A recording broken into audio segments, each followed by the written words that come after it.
Hi guys.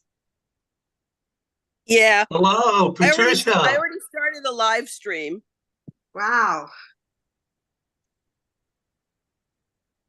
Let me looks just great. You oh did, girl. the cover, yeah.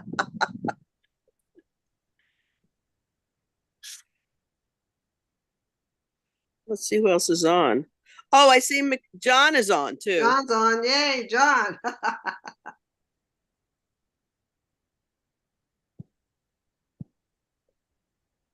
Okay, let me just stop this. Stop the share so we can see each other. Thank you. What an honor to be here today. Well, just incredibly, Let me just incredible make this privilege. full screen. Hey John, how are you? He's still on mute. John, unmute yourself. I was muted. Now I'm not. Okay, I'm great. fine. You? Good, good. Patty's Uh-huh. holding the book. And I won't be collecting the next stuff until January 7th. I need a break. I need a break. Damn it, I'm tired. I'll enjoy the holidays.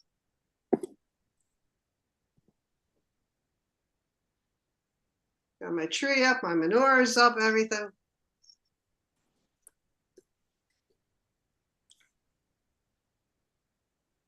Dunkin' Donuts. I make my own. I do that at the Cafe Bustelo. Make my own thing. And the I bell. love The I love bell I love Dunkin' Donuts. Yeah, they're good. But It's not Starbucks it's not it's sucks. not super strong. It's not super strong, and I love the blueberry flavor. I did the blueberry flavor today.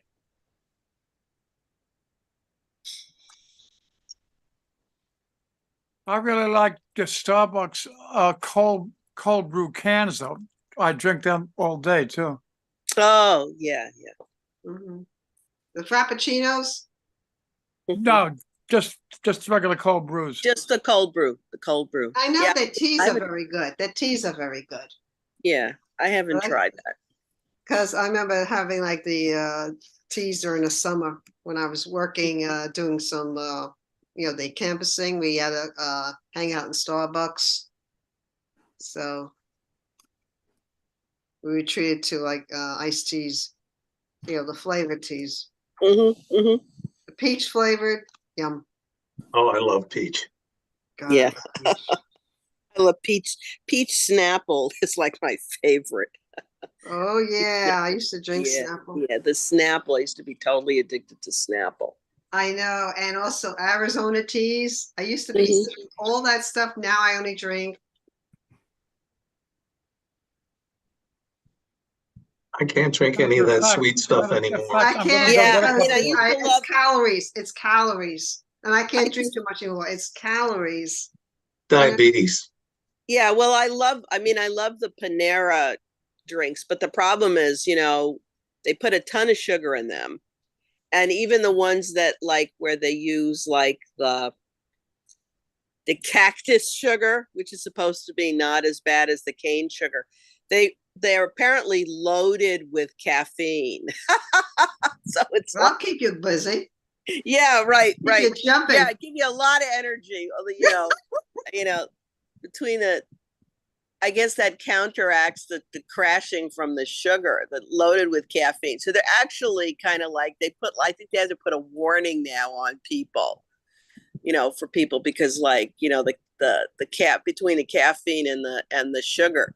So I have to stay away from those. As much as I love those during the summer, I know I need to stay away. I don't need all that sugar and I don't need all that caffeine. Hey Carrie. And I see Marilyn. Harry, yay! Marilyn has joined us. Please Marilyn's unmute. coming. Yay! Oh, wow. Yay! We got the. Let's Hey see. guys. Hey. Okay, guys, we get 6 minutes. The Spotlight Poets get 6 minutes. And the open micers get 3. Hey, Marilyn, you're looking good there. I Thank love you. the hair, Marilyn. Love the hair. Yeah. And it Beautiful, nice matches the background there. I That's love a nice your job. chair. Too bad we can't see the rest of you. You're beautiful. Oh, Wow. you're an amethyst girl. You're muted, honey.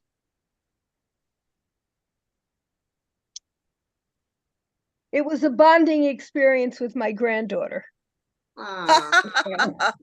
Mazel Yeah, tov. well, I like it. I like it. It's not. It's subtle. It's very nice. It's Yeah. beautiful, actually. Very Pretty cool. So in the 6 minutes, we could read anything we want, right? Anything you want, Exactly. 6 Anything minutes, you honey. want. Anything. Okay, good, good. Hey, Dave, how are you? Mr. David, Duffy is hey. on. Oh, a new Oh, poet in residence next Yay! year. Yay! Yay. Thank you. I'm deeply pleased and deeply honored, and this is incredible. Thank you. It was most welcome surprise. Thank you, Patricia. Thank you, everybody. Oh, Brownstoners. Incredible. I just paid my rent. Last rent of the year.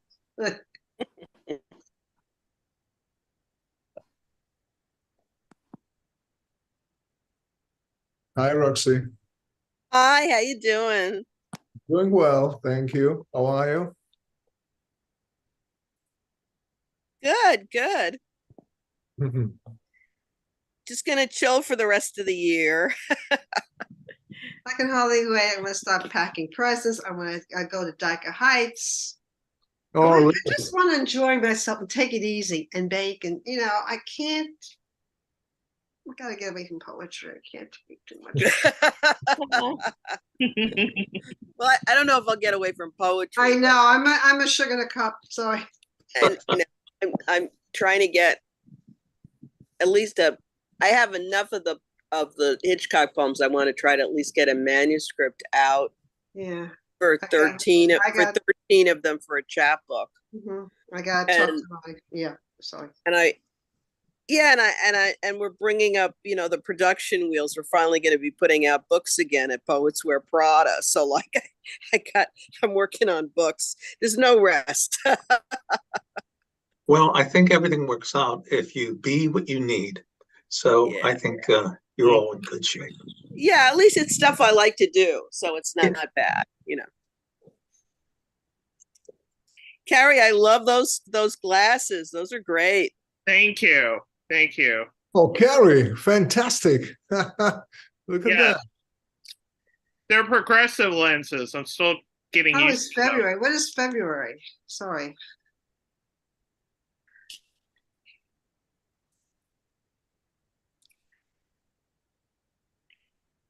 John, can I just suggest that when you read, because right now you're like in shadow, maybe you try to get closer to the windows or put Therese. a light on in front of you. I so- can't get close to the windows. They're, Yeah. they're a good deal behind me, Roxy. Okay. Okay. Can you put a light on in front of you or overhead so we can see your face? Because right now you're like basically. There is one. Oh, but I'll try one behind me. Okay. Yeah. Because right now, basically what we're seeing is a silhouette. Silhouette. Guys, you get the Spotlight Poets get 6 minutes. I can't figure out how many poems you're going to read, but you gotta work within 6 minute framework because I know what I write, so I Well, it's can't. usually about Well, some people a write very page long a minute, poems. a page a minute, or a minute a page or something like that.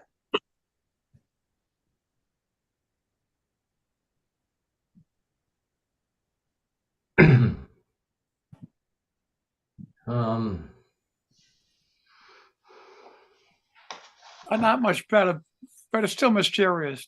That's fine, I think of it as a halo. right?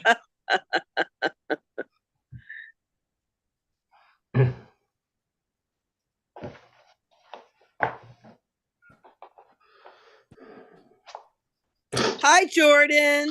Hello, Teresa. Hi, Peter. Hi, Ron. Guys, you can Hi unmute. guys. Hello. Hello. Hello. It's a Hi, cold- Caroline. Hey guys. Hey, guys. Hey, everybody. Hi, Karen. I've probably seen, Great Weather for Media is gonna, discontinue that Sunday afternoon at the Parkside. Yeah, Patricia just told me the sad news. Have a couple more weeks, skip a week, and then once more after the holidays. Well, I don't know. That's, they've been doing that a long time. I think I had a lot of good readings there. Roxy, Yeah. Maria Serrano just sent something. Okay. Well, she's going to have to join Yeah, I'm online. gonna do the live stream. Okay, hold on, I'm gonna send Yeah. her that information. Is Great Weather going on Zoom? No, they're just discontinuing. Oh, boy. Because They're nobody, gonna have, like, it's very they're hard gonna to have get there. The timing is bad. Yeah, they just haven't. I think it's been basically they haven't had big turnouts. And Jane doesn't live in the city anymore. She lives upstate. For quite a few people like Tom Fukalora, he comes in from Staten Island, and George Wallace was coming in all the way from Long Island. It's a big, it's a big deal, for the host to travel in if they don't have enough of a crowd, I think 4 o'clock was better, but they had to go earlier because of the bar. So that's what they could have. Yeah, To yeah, start that's at 3. unfortunate. They basically started to compete with Jerry Wagner's reading, which is very popular.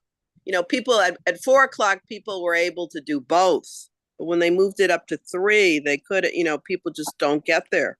Yeah. Hi, Maria. Hi, Mona. Hello, Phil. Okay, I just sent the link to that person. Okay. Great to Hi, meet you. everybody. Hi. Too bright. Hello, everyone. Hi, Hi, hi. I'm back. There's a psychic fair? It's not $1 million, is it? How much is it? Hi, Patricia. Hi, everyone. Hi, Hi. hey, hi, everybody. Hi. Hey.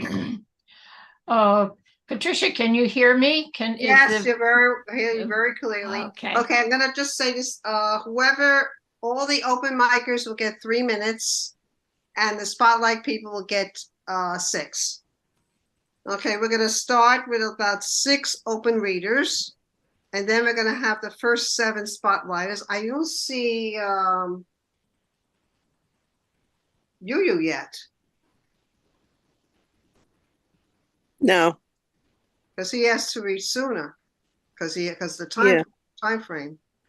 You have to sign up for the open Can you mic. hear me? And You don't need to sign up. No, because Everybody- you're already registered. That's an automatic sign up. Oh, okay, good. Patricia, is my voice and everything? You're fine. You're fine.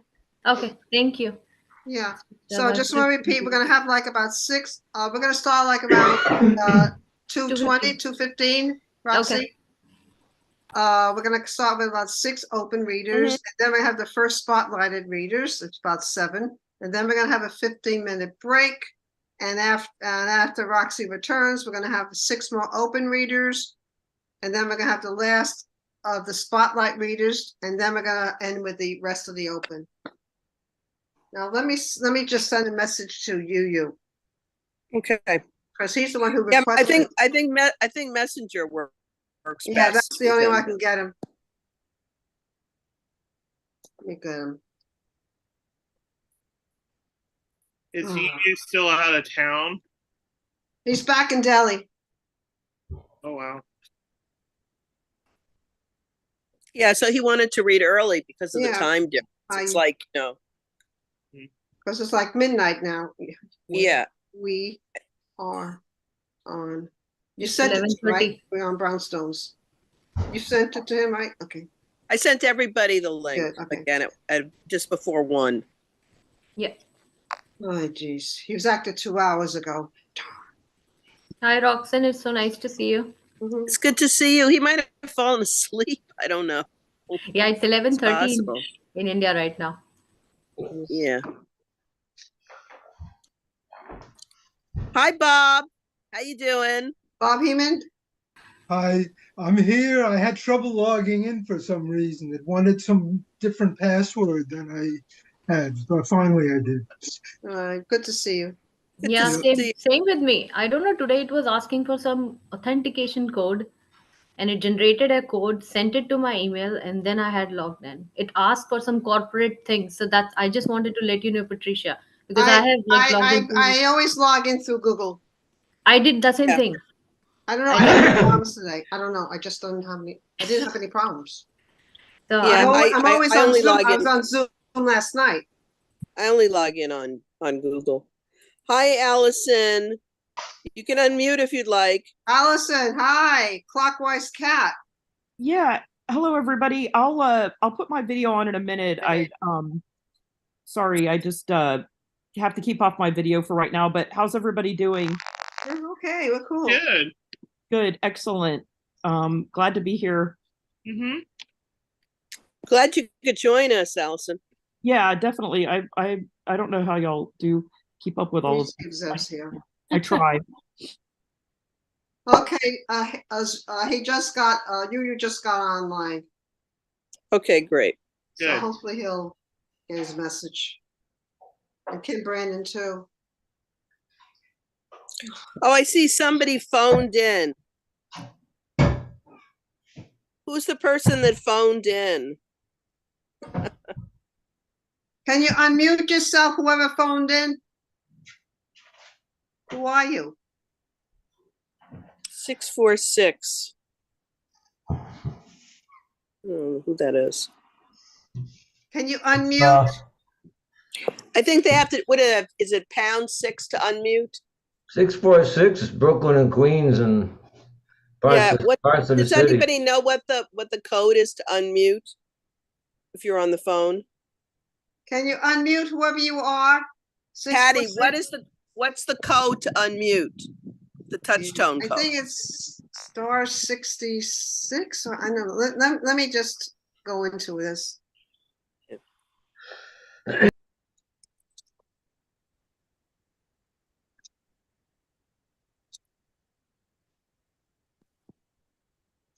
The 646 is Manhattan. Yes.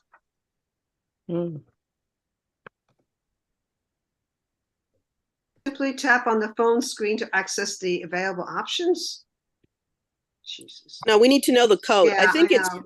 6 or *6, but I'm not sure. *6 to Okay. unmute. *6. Can you press *6? Who's ever on the phone?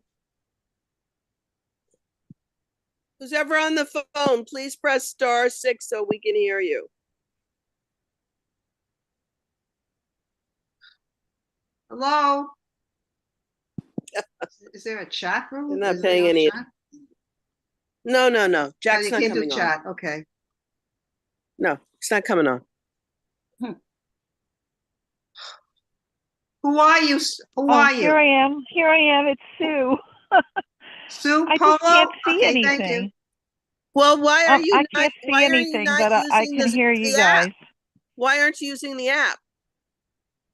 I don't know. I'm on the phone, and that's how I was able to get in. Okay, but you can load the app onto the phone. Do you have an iPhone or a smartphone, or what kind of phone are you using? Smartphone. Okay, you can load the Zoom app and sign Well, in. I thought I had Zoom app. Zoom. Okay, Zoom. If App you info. go to email on your phone and click the Zoom link, it should take you right into the Zoom app. Yeah, Zoom is installed. Okay, so you need to join us on Zoom. All right, let me try that again. Okay, thank you, Sue. Hey. Sorry, everybody. Morning. Oh, Good afternoon. Let me get Edward Galt. He should be here. Hi, Zev. Hey, Hi. how are Hi, you all? Amanda. And hello, everyone. Hi, Seth. Hey, Maria. Good seeing you. Good Hi. seeing you again. What a pleasure. Here.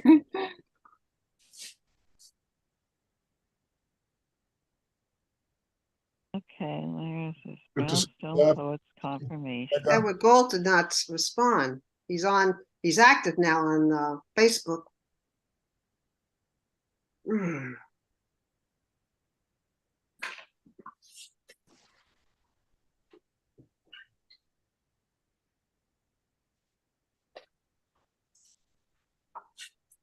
It just keeps saying sign in. Well, you have to sign in with your Yeah, Zoom but it keeps password. going back to join the meeting. Okay, I'm not, you're gonna have to call Zoom. We are not Zoom technicians. We're I on know. Zoom now, Sorry. honey. Yeah, so you're How gonna have, about if I just listen and talk when Okay, I we see you, need honey. to? Bye-bye. you can do that. You can watch on live stream if you'd like. But she's But supposed to read, yeah. But Yeah, she- I she know, listens, right. Obviously we would like you to have your video working, but you're gonna have to go through the Zoom app. Yeah, well. You it's can not call seem to be Zoom working. to see if, they can help you out, which I'm sure they can. There's an 800 number for Zoom. And if you want to watch it, you can watch it on live stream. Patty, can you send her the live stream link? Oh, yeah, I'm gonna have to do it on her phone Okay, because I have problems sending her an email. okay. Did she have the meeting number and passcode? Oh, Yeah, I dear. put that That was in. all sent to her. Everybody received that. Yeah. Everybody, I This got is a that. little, it's gonna be, because I can't send the she RCM. probably she has to log into Zoom. That's the thing. People forget that they need to log into Zoom as well as, if you're not logged into Oh, Zoom. Jesus. I'm always logged into Zoom, so it's never a problem. Oh, God. Maria Serrano's having a problem. I sent her the link and she claims that you guys are saying is public on YouTube right now. It was at 2:10. Yeah, it does say live YouTube. Yeah, it's on. It's up. I mean, the stream is running right now. Click on it. Click on the link. Yeah, she's got to click the link. I mean, it's on now.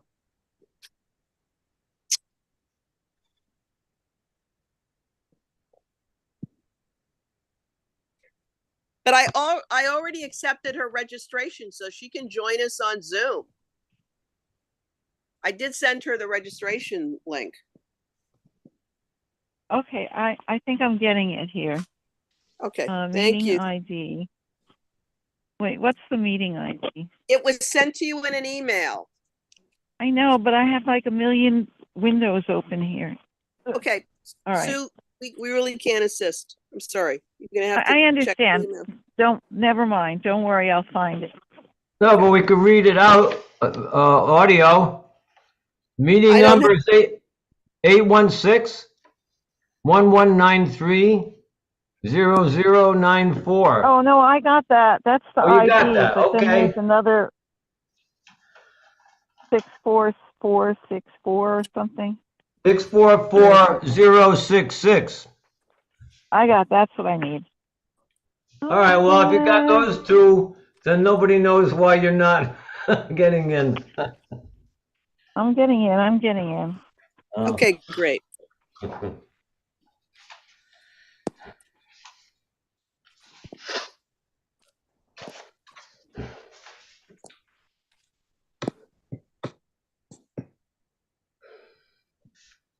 I can't get a hold of you. Okay, well, I mean, he's on. He was on 5 minutes ago. So hopefully he'll be logging in soon. Yeah, I'm sure he's going to show up.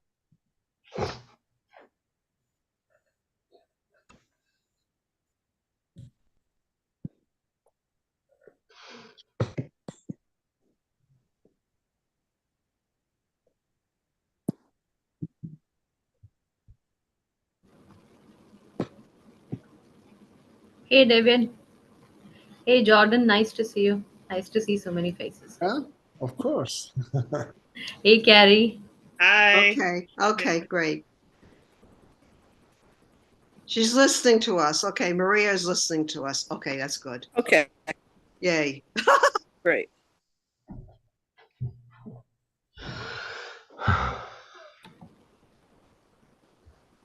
You want to start in around 2:20? I think yeah. Who are we missing? Edward?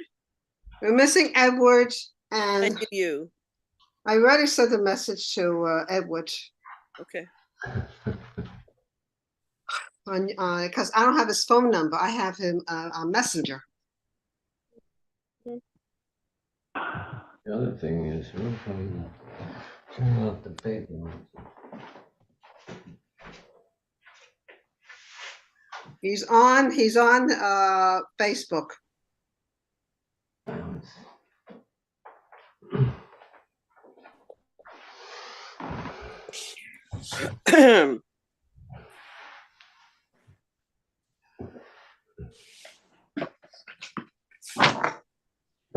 All right, it won't let me in. At first, I downloaded the Zoom. I put everything in. It says login failed. You have to log in with your Zoom account and password.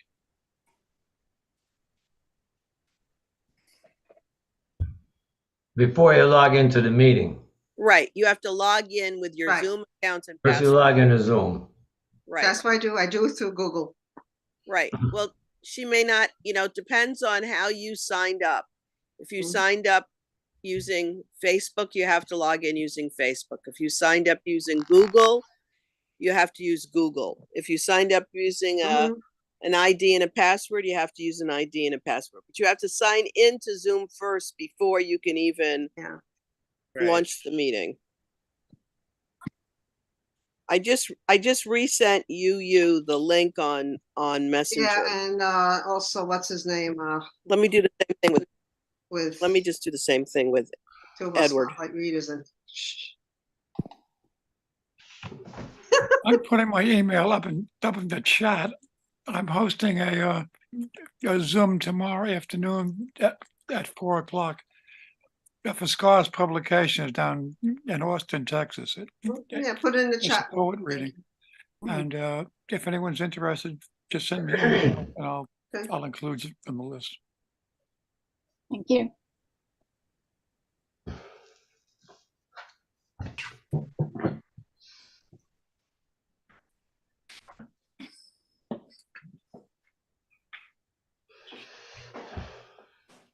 Hey, Gear. Hey, Mona. Hey, Amanda. Dorothy's here. Yeah, Karen, Bob, Ron, Phil, Maria, Mega, Caroline, Marilyn, David, Jordan, Therese, Peter, Carrie, John, Julio, myself, and Roxanne, and Sue. Sue Cole. Oh. Okay, let me find Edward. Hey, Allison. Hey. Yay. Zeb is here. Yay. So let me put little checks on who's here. Maria LaSalle. Let me get her.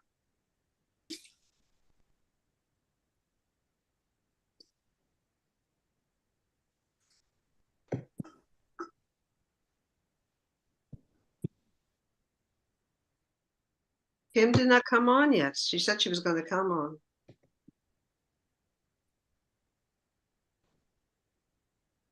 Patricia. Yes? Well, hi, it's Harvey. I just want to let you know that I can't stay too long because I have a serious pain in my. Understood. Okay, so we're going to push you first. Well, in the first group, in the first open group. Let me see what the heck really are you, Harvey. Okay. What? Early. What's going on here? Push you. Sorry to hear that, How do you read Harvey. number one? Okay. I wake up with it and there's nothing I can do. You know this situation. Yeah. No, sorry to hear that, Edward. Sorry to hear that, Harvey. Thank you. Yeah, but thanks for pressing on anyway, right? We try. You gotta do what you gotta do. Well, what I need is a sorry, it has to be more painful. Recording. Yeah. Already What? Yeah. Ooh. Yeah, Patricia, it's 2:20, so we should probably start. Okay, Everything is up. Yeah. Maria? Oh, dear God. Sorry. 1 second, sorry, because I just trying to leave a message.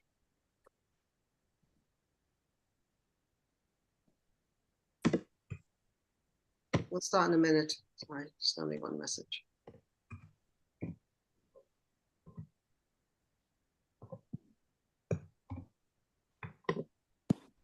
Okay, I'll just text her. Okay.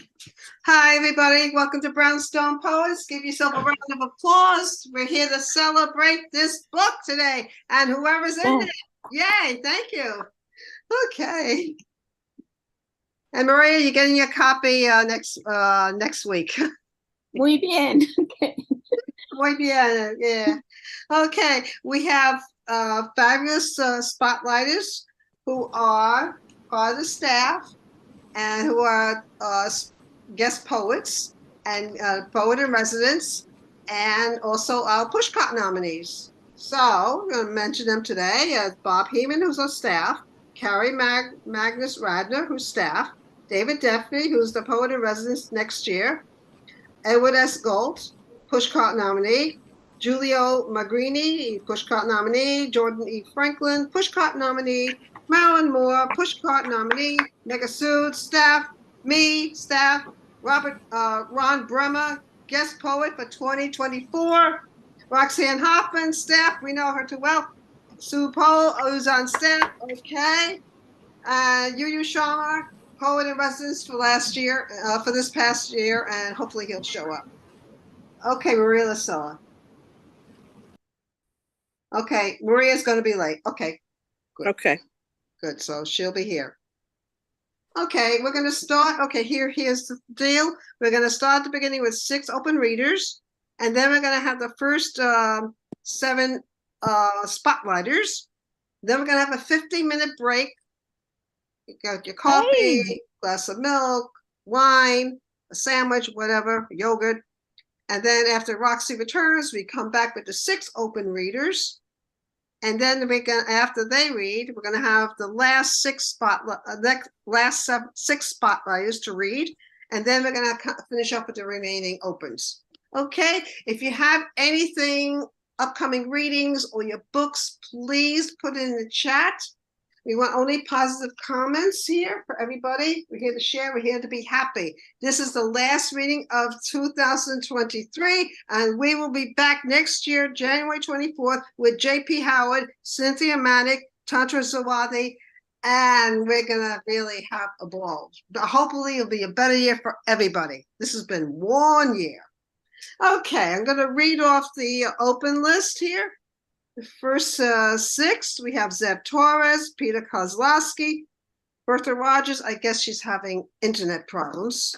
I don't know if she's coming. I'm in. Hi. Oh, you're hi, here. Patricia. Oh, good to you. Hello. Hello is on. Yeah, great. You made great. it. Yay. Bertha Rogers, everybody. Karen Newberg. We have Mona. No, Mona. Sorry about this. Yeah, that's good. Mona, I'm sorry if I'm messing up your name. Zamfareshku. That's perfect. Thank you. Thank you. And Gear Austin, is Gear here? Not yet. Oh, yes, Okay. he is. He's here. He's here. Okay, so it's 1, 2, 3, 4, 5, 6, and one more. That yeah, okay, that'll be fine. Gonna end with Gear. Okay, 3-minute please limit. And we're gonna push Harvey in there. Okay, Harvey will come at the Gear. Okay, you okay with that, Harvey? Harvey? Okay. Yes. Okay, we'll Thank have you read after Gear. Okay. Zeb Torres, please unmute and share. I'm unmuted. It's great to be here and great to be part of this anthology as always. Thanks, Patricia. Be fairly short, but start with my piece in the anthology. It's called In My Dreams. In my dreams, we speak. Last week, we argued in a restaurant with tablecloths and soft lighting, as steam curled from the plates set out in front of us. You yelled. Your face narrowed. You left without eating. In real life, you've never yelled at me. We've never argued or been in a restaurant together. The subject of your discontent was not clear. Last night, you said, I love you, then kissed me, sweetly, amorously, on the cheek, though, not on the lips, before stepping off a train, rattling over a trestle connecting mountaintops, vanishing into cumulus clouds gathering gray, thoughtful enough, however, to call a moment later to tell me you had arrived home safely, your aerial voice stilling my terror, allaying my dread, repairing me to the labyrinthine gardens of love-lit sleep. I can deviate from the routine all you want, or just this once, which in the discerning, scrutinizing, vigilant eyes of some is still tantamount to all the time, with consequences stretching into the minefields of forever. Years later, Sheenie called. Maybe by mistake. She seemed confused, hesitated when she heard my voice, gasped sharply, paused awkwardly, stammered regrettably in response to my greeting, before saying, sorry, I didn't mean to. Maybe I think I called the wrong number. No, you didn't. No, it isn't, probably isn't. And if it was, why did she pause again? Wait so long, hesitate some more before the line went dead? Haven't given up. Creating a better world remains within reach. Thank you. Thank you so much. Okay, we're gonna change this route a little bit because I just found out someone else has to leave early. So, okay, I'm gonna push these two guys up because they had to leave early. That's right. So my apologies to Peter Kozlowski. I'm gonna put Harvey Sauce and John McMullen up first because ahead of you because they had to leave early. Okay, Harvey, please unmute and share. Thank you. And sorry I have to leave early. Small craft warnings. You're confident your Chris Crass with its Evinrude motor can take the beating, carry you forward out of harm's way until the first squall hits. A dire sea wolf you'd thought extinct. Before you can blink or react, you're being tossed about like a James Bond cocktail, shaken but not stirred. Small craft warnings heard or unheard, not having been acted upon. Something portentous scratches at your hatchway door, the dance macabre of the Brothers Grimm, having stormed across the Atlantic into Long Island Sound. It is no consolation to you, an unrepentant lover of fairy tales, that others are being mauled as you are, their boats and yours lacking the size, ballast, and, yes, seamanship to withstand the sort of washing machine rough and tumble you find yourself caught up in. Its spin cycle, one that any Navy vet would straightaway identify as an existential threat. Your 17-footer, accustomed to the certitude of bathwater conditions, boasts no all-weather accommodations, being little more than the Moses cradle of a weekend hobbyist, your captaincy crumbling like a pyramid scheme. Ungloved fists punch down on your sputtering Evinrude. As Poseidon starts counting to 10, you find yourself in the ring with a true heavyweight, or Joe Frazier or George Foreman, and all you can think about then is surviving.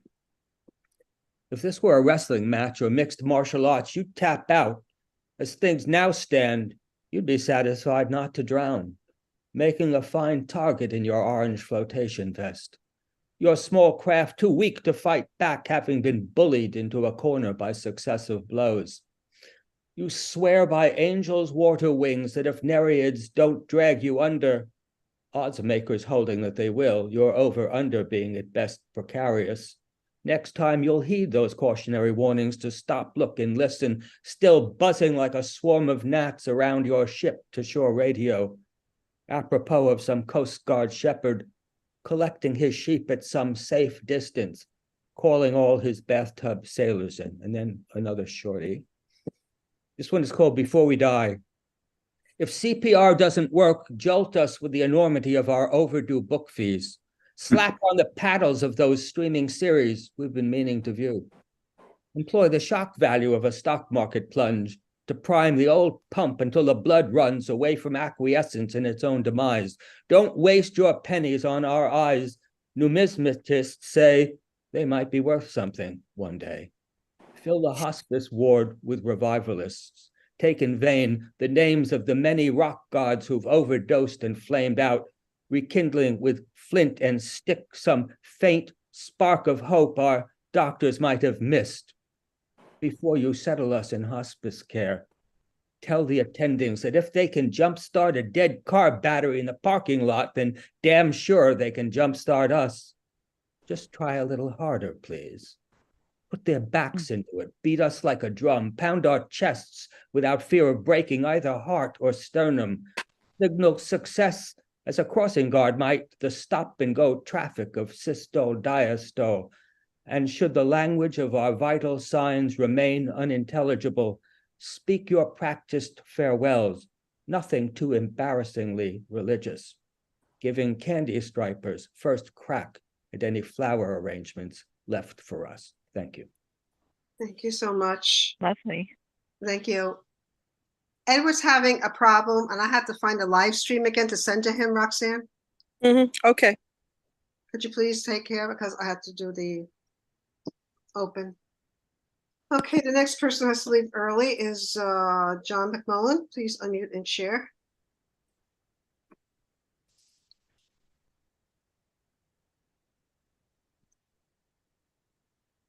I mentioned earlier that I'll be hosting something for Scars Publishing tomorrow at 4 o'clock Eastern. They publish numerous anthologies during the year and monthly books and everything. The first poem is from my recent book, Autobiographical Poems.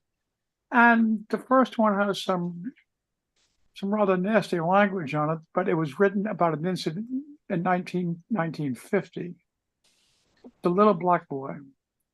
When I was just 11, a little white boy, a little black boy changed my life. I grew up in an Irish Jewish neighborhood. That is understating it. There were few Italians, less Jews, and almost no Protestants, and no blacks. I knew about blacks. I cheered for Jackie Robinson. I didn't see what the big deal was. Why didn't they always let them play? I also heard the terms that we now know as racist, coon, boogie, and of course the N-word. I didn't see any of that as a big deal either. We called each other the shanty, lace curtain, stupid nicks, etc. Then I went to a Catholic grammar school track meet outside my neighborhood at night. I had to fight to let my parents let me go. So I'm standing in line, a long line for a soda, and this little black kid, about 8 years old, was being a real pain in the ass, jumping all around, making noise, behaving like an 8-year-old. Finally, he stepped on my toes. I grabbed him by the shoulders, shook him, and pushed him, and he's saying, "Get out of here, old nigga." He ran off crying. I was still in line when he came back with his big brother. I immediately knew it was all over. These guys carry knives. I was dead. He came up to me and said, "Did you call my brother a nigger?" I gulped and said, "Yes." He looked at me harshly and said, "You're a Catholic. You should know better," and walked away. And from then on, I knew better. If you just took the shot at me as I expected, I would have had to learn to look for the big brother first. And then in one of the publications of Scars, this is the 2024 Poetry Review date book. It's a date book that has room to write in it, and then it has poems on the side. I hear America raging. No more the country of Whitman's America singing. I hear the hundreds of thousands of women screaming about Roe versus Wade. The wails of the parents of children shot by guns. The disbelief of the environmentalists at the sterilizing of the EPA. Walt heard the singing of citizens of a country on the rise. I hear the rage of citizens of a country coming apart. Thank you for putting up with me. Thank you so much. Okay, let me just fit. Peter, unmute and share. And then we're gonna have Bertha, Rogers, Karen, and Mona read after him. Okay. Peter, Yeah, Cats are not all putty tats. You know, I've lived with a number of cats over the years and try to relate to them as individuals. You know, some of this mythology is kind of demeaning, but because they're not all putty tats. Cats are not all putty tats. Some of them are seriously nasty. Even some of the ones that are pets. Some cats are out in the alley, caterwauling in the moonlight, dodging thrown objects, making their way among the flea-bitten, the mangy, the junkyard dogs, and the rats that are bigger than kittens. What if you just started learning to hear the cars coming, and now they have these new ones that don't make engine noise? Or imagine being trapped in a room when your kindly old caretaker takes leave of this life and nobody comes to check. As much as you hate to, you end up chewing up the mortal coil of your dearly departed, and you still might starve to death. Cats are not all putty tats, and they're not always pussy cats either. The big ones, out in the wilderness life, don't seem to play with their food, except maybe starting to eat it before it's all the way dead. But they're ravenous after getting all hepped up chasing the thing down. It's the young urban professional cats that torment the poor little mouse and end up not even eating it. We think they're just getting in touch with their primitive roots, like people who go hunting and fishing. Well, maybe, but house cats live their whole lives among members of larger species, and they need to be bigger and badder than someone. They're not king of the jungle or queen of the savannah. More like king of your table eggs and queen of the divan. That's why they're good at finding hiding places. They don't climb into boxes, they put them on like tortoise shells. But they've done such a good job of domesticating us humans. Don't they get enough satisfaction out of that? Sure. But that involves a certain amount of being nice. They probably get tired of that. Thank you so much. Meow. Okay. Next we have Bertha Rogers. Please unmute and share.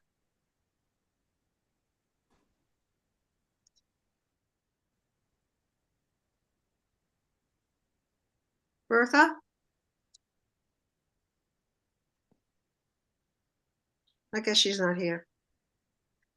Okay, we're going to move on to Kara Newberg. Please unmute and share. Thanks, Patty and Roxanne. First, I'll read from the anthology, which we all know what it looks like. This is called Just a Handkerchief of Thought. Just a handkerchief of thought. There, in its corner, the girl on a swing is me. My skirt lifts above my knees, and shrieks of joy carry through the years, past the moon and back, through the waves, at the shore, around the playhouse, into the kitchen, platter of sandwiches, bowl of cut melon, my mother still young, holding out her arms to give a hug. How I want to step in, step up, and introduce her to these two boys whose hands I hold, her great-grandsons. And I'll just read one more. This is new, and it's for my brother. It's called In. This is untested publicly, but in the memories hiding in the river hiding in the thicket filled with briars, in the sharp spear of loss, the lethargy of loss, the cycle, the continuation, in the star song, the stone song, the song along the trail through the thickets, was the boy turned into the man blazing the trail, me following after unlost. Thank you. Thank you so much. Okay. Bertha, are you here? Okay. Mona, welcome to Brownstones. Please unmute and share. Thank you, Patricia. Mhm. I have one poem, just one called Why I Bake.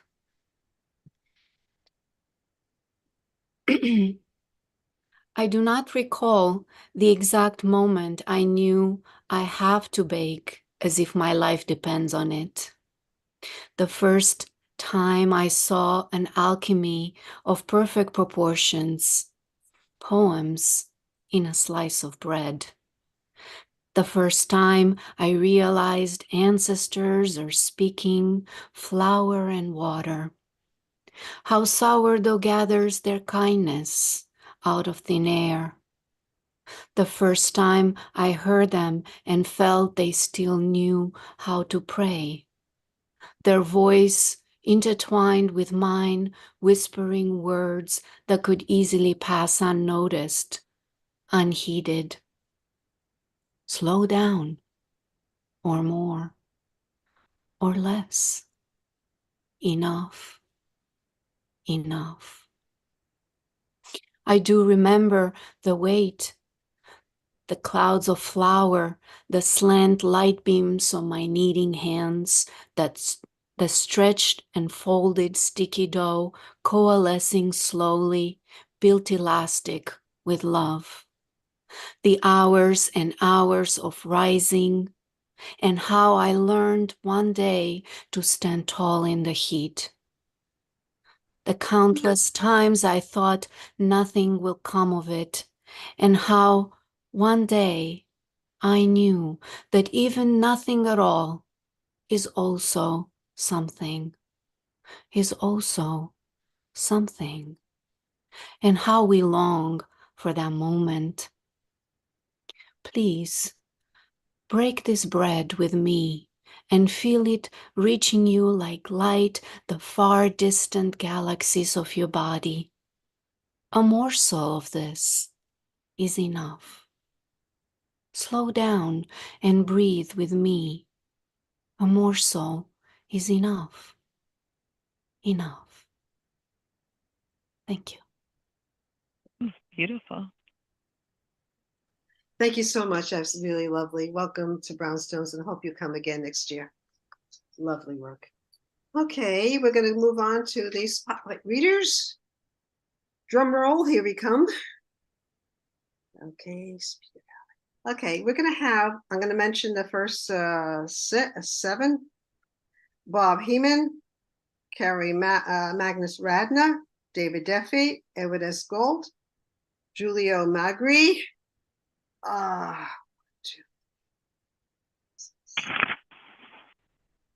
Jordan E. Franklin, and I'm going to put Ron Bremer because he has to leave early. Okay, this is the first round. Bob Heeman does the design for, he provides the wonderful artwork for this book and all the books we've been doing. So let's give a warm Brownstone welcome to Bob Heeman. Hi, everyone. Okay, I'm going to read 15 extremely short poems, which will easily fit into the time allotted.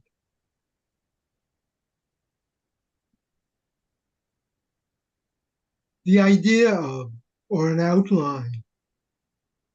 The words extra, or no longer a description of.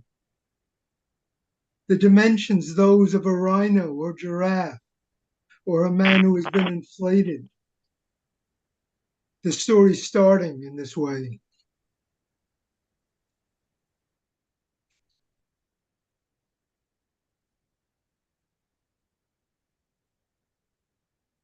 The story of was a man replaced with numbers, a line drawn where no line had been before, a map folded so that it all makes sense.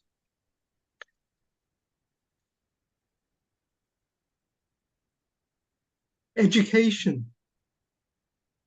The difference between the farm and the shipyard, between the centipede and the gopher, between the kite and the diving bell.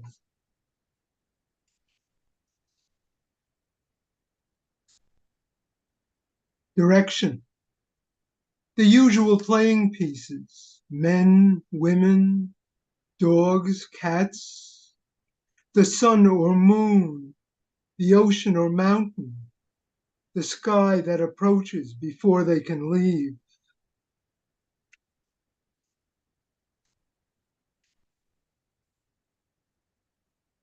Were we different? The light remembered as something else. The man leaning against the sky.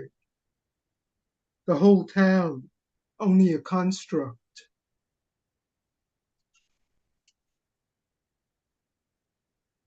Repetition. The story of another repetition of the clouds in the pond, of the door in the garden, of the man and the woman who found each other at last.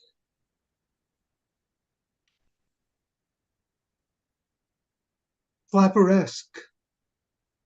The dance continues with no chance to catch your breath.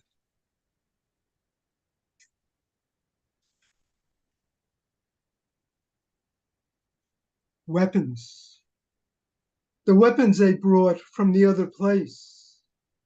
The teddy bear, the woman's face, the tire made of glass. Performance was only what, but never repeated. The applause different when it was expected. The room larger when we learned to listen. The distance then, only an assumption.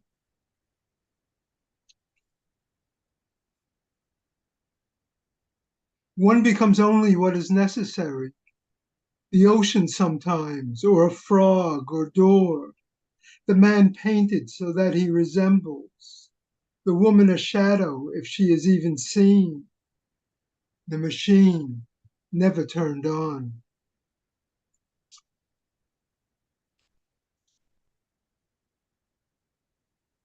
The distance between, or the man running, his own voice chasing him until he is able. The surface of only where the sea seems to begin or end. His name given to him then.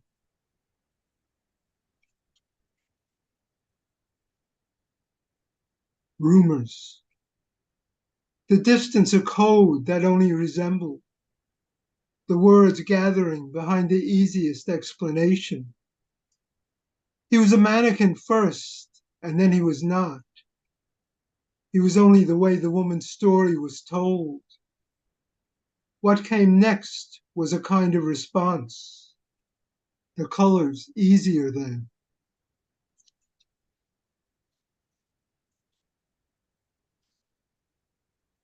Distance.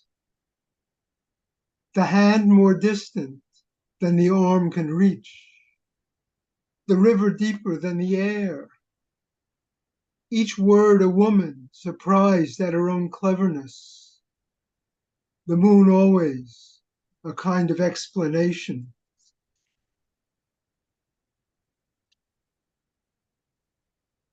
The water colder than the night. She bathes in it the way the saints. Her own voice, never quite a prayer.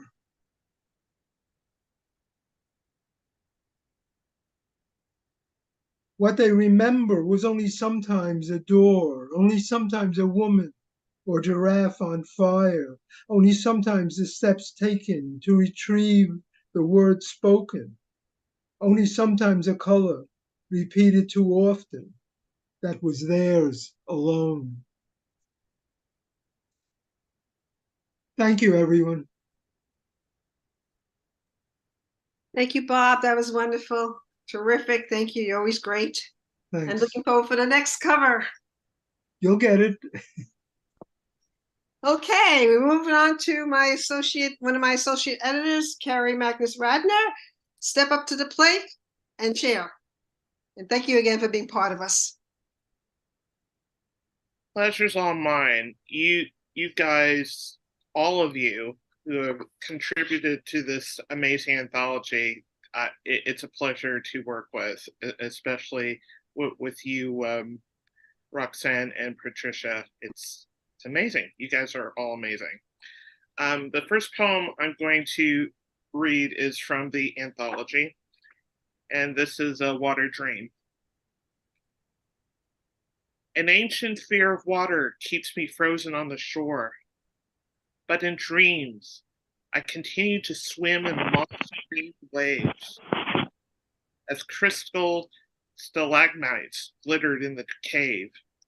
Phantom dots glide in, where the sunlight tries to trickle in from the opening. My heart tries to slow down. The ocean still calls to me, jump in. My breath warms me up. Imaginary palm trees sway and my toes sink in the sand. And I feel the wind wrestle the tall beach grasses before I wake up. These other poems are new. This is Silences Amplified. In quiet towns, sounds are amplified. Ghostly creatures shake the trees. Cackling, they sing with birds. Footsteps echo each other, so no one knows which ones belong with who. The kids are not spooked. The laughter bounced off every surface at the meeting place before morning prayers. They run around, causing commotion, shouting down the troublesome dins. Long motors cut down all silences in every opportunity, roaring a mile away. No one can escape its presence outside. It's not even dark yet. You are still haunted. As autumn appears before it changes colors, we stand attention, shutting off the overhead fans. This one is called The Sun is a Hot Bruise. The sun is a hot bruise, lighting up the now cold bed which we once laid. Even though I will never tell you where I've been, I will wait forever for you to call out my name again, as I search your name feverishly in the sky. Our names could have been entwined, sheltered from the jealous sun, but you disappeared without leaving any possible plans. I now lie in this bed, used. This is called Love and Monk. La la love. Even when the cold raindrops pounded against the window, we snuggled close like fuzzy cats, purring with Thelonious Monk as we drank our Guinness. We imagined the swinging 60s as Monk pounded his Let's Cool One, and he grooved so good in Reflections and Monk's Blues. Would we have been the cool cats grooving at the club if we were born at the right time? Or, like the wallflowers we became when we came of age in the 80s, we're still stuck at home, just us two, having Monk serenade us on a rainy evening? La la love, who cares? You and I are here together, grooving to our own rhythms, with Monk's music egging us on. We need nothing more. This one's called Music in the Other Room. You didn't know I was there, but I've been there all along, waiting for you to join me at the jazz club. The music was hypnotic. I swarmed to the rhythm with the other worker bees. The tenor sax played its hot melodies, countering the piano's points, tinge, and blue honey. Oh, honey, I was blue too. I waited for you for over an hour. The cocktail was strong. Taking a final swig, I left the bar. What if you were in the bathroom? You have waited for me outside by the door. You are missing me too. You didn't know I was there, but I've been there all along, alive with the music in the other room, waiting for you to break through. And the last one is Gramercy Park, Lincoln Center. Gramercy Park has a lot of soul. Most of its believers have registered for NYU. They wander in cold streets after nightfall, to bars and grocery stores for warmth and sustenance before their nightly prayers. I wish I was there earlier in the day before I was tested on my sleep, so I could see the park in its splendor, while the cold winds stop dead. Spring is coming. I live in the middle of the city where people used to sing, where some say Lincoln Center is soulless, with replacement buildings built from glass. Is that why my brain wants to go to sleep? Or why I have lost my faith? Where have the singing voices gone, all those sweet harmonies? Shall I go find them? But my love lives here, and we live here together for many years. He's not moving, but the world still turns forth. Gramercy Park will wait for me in the warm air, when the sun is strongly lit, when the flowers overpower the grass, where the believers of nature come to play. Thanks, everyone. Enjoy. Thank you so much, Carrie. Okay, next we're going to have our new poet in residence for 2024, David Duffy. Unmute and share. Congratulations. Thank you. Yeah, this is it. It means a lot. Guest poet for 2023 and new poet in residence for 2024. I'm deeply honored. Thank you very much. Jerusalem. Time is invisible at night. The sound of premonition echoes in the dark. 1,000 years ahead of eclipse.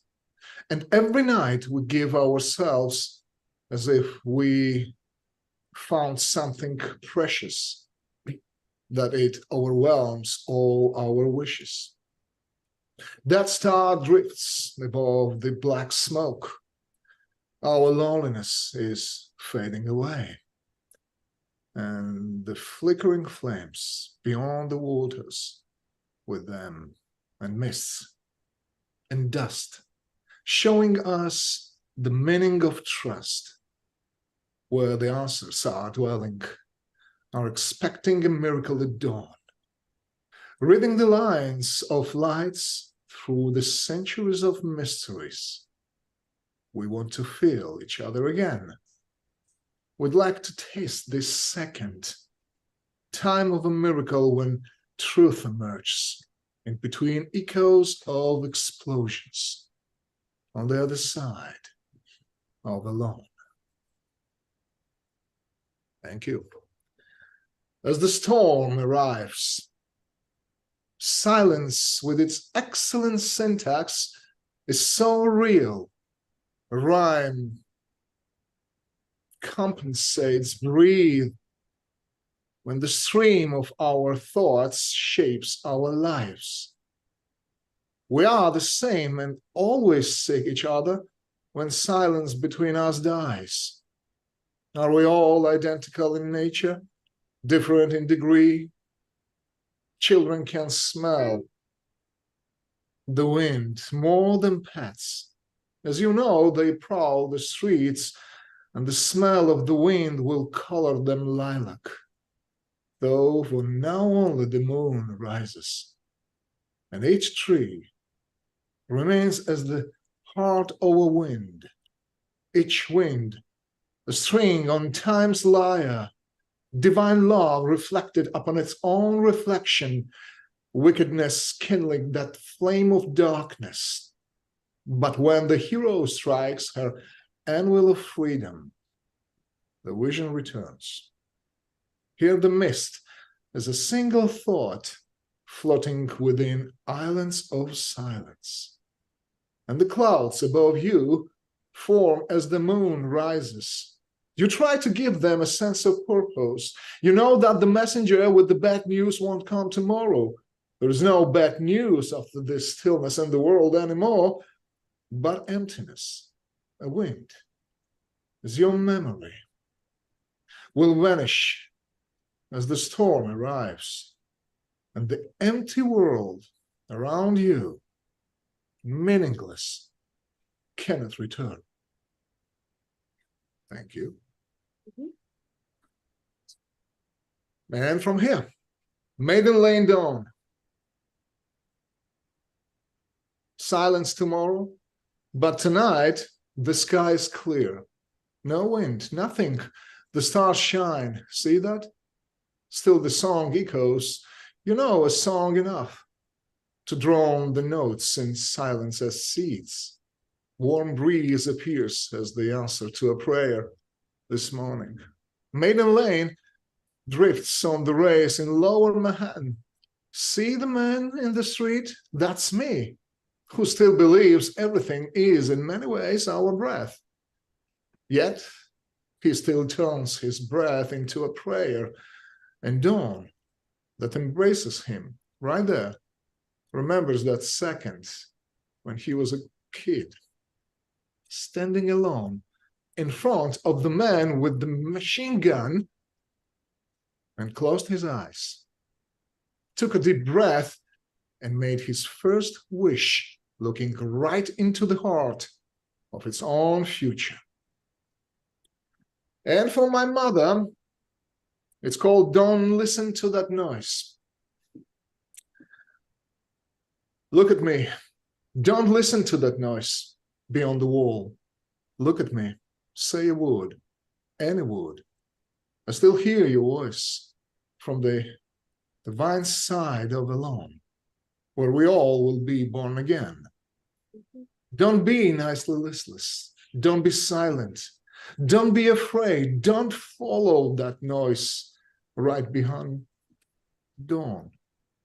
All the lilac shadow dwells in the end of the road, changing that end into the fleeting clouds, to transforming blaze right from your heart, from the other side of light. Don't listen to that noise. And before you will reunite, hold on for a second. Hold on. Shadows are their own masters on the soundless side of alone. But seconds are now gone, and light all around vanishes in a void, remembering my smile in your distant, heavenly eyes. Thank you, everybody. Brownstone Poets, forever. Thank you so much. Thank you. Okay, we're gonna hurry along here. Okay, yeah, Edward Gold is a Pushcart nominee. He's on mute and share. And then after Edward Gold, I'm gonna push up Ron Bremer, who has to leave early. Okay, Edward, unmute and share. All right. Just going to read two. This first one is called Cassie. The sun had set on Jamaica Pond. The light was of that post-twilight quality. There were no more shadows, so I quit photography for the evening and found my wife and daughter on the other side of the pond. Cassie was walking aside her stroller with her mother. Karen was trying to brush her hair so that I might take a picture of her on the bench. Toddlers rarely sit well for pictures. We gave up. We sat on the bench ourselves, waxing an adult chatter. Cassie ran around picking up everything she found. The pavement of the path was coming loose in some parts. Cassie found a piece and brought it back to us, her piece of the road. She offered her piece of the road to another child. The child wasn't interested in Cassie's piece of the road. She came back crying to us, her first of many rejections. We sang to her as we strolled her back along the edge of the pond. And this next one is the piece I submitted to the anthology, Drawing the Moon. You came up to me with your little red book, the one you put the stickers in, and a crayon. You told me that you wanted me to draw the moon. So I drew a line for the horizon. Long vertical lines became trees. A river flowed down through them. Then I drew stars.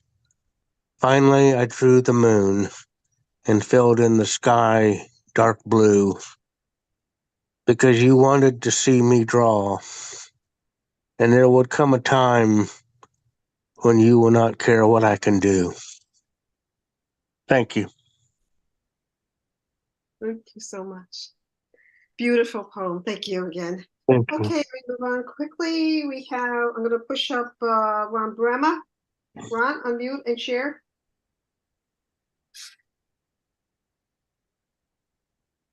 Two. Okay. Ron Brema is going to be next year's guest poet. Thank you.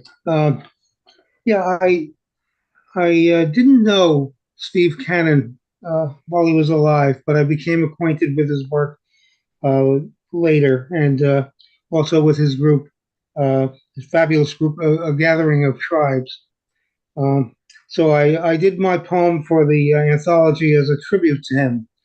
He had a poem that went, "The cosmos in its infinite chaos is bursting at the seams with love."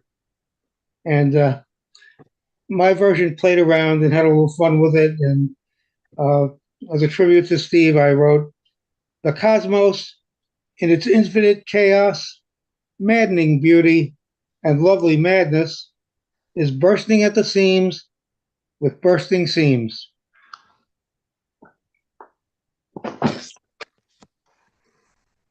I recently met a person, a poet, who started sending philosophical tracts out to people, and they're very, very, very well written. And I find that they're excellent fodder for taking out pieces of them and making poems out of them. So here's one that I took out various phrases and threw them all together in totally different ways. There is a connection between thought and a place in the shadow of lives, a sacred space between past and present placed itself into people's minds, only a synapse away from feelings. Compassion contributes to compunction. Other people's suffering happens, and connection breaks down, and our humanity, our lives are disposed of. This connection between thought and action results in morality. We become scavengers and body snatchers, incapable of transforming ourselves, a terrifying prospect for future generations. We engage in death-defying pastimes and enjoy our brief shelf lives before we are too old and infirm. It was a source of pride and joy to many in a less complicated era, and now seems to have been replaced by cloning and fungible icons. A bluebird landed on a branch outside the window. The bird was gone in a split second, but the image is retained and cataloged. The gift of life is conditional upon the receiver and the transmission. Do you read me? This act alone decreases the intrinsic value, and heaven knows we're swamped enough already with refuse and other expendables. Okay, this is something I wrote today in my writing group that meets every Saturday morning. At 20 years of age, I shuffled the deck, and whatever card came out on top, I would play only if a matching mood struck me. At 35, I shuffled the deck and turned over the cards until I found the one that fit my plans for the future. At 60, the deck shuffled itself, and whatever card came out on top played me. And now the deck tries to shuffle me, but I smack it right in the ace of spades, knocking it to pieces, so I can play 52 pickup. And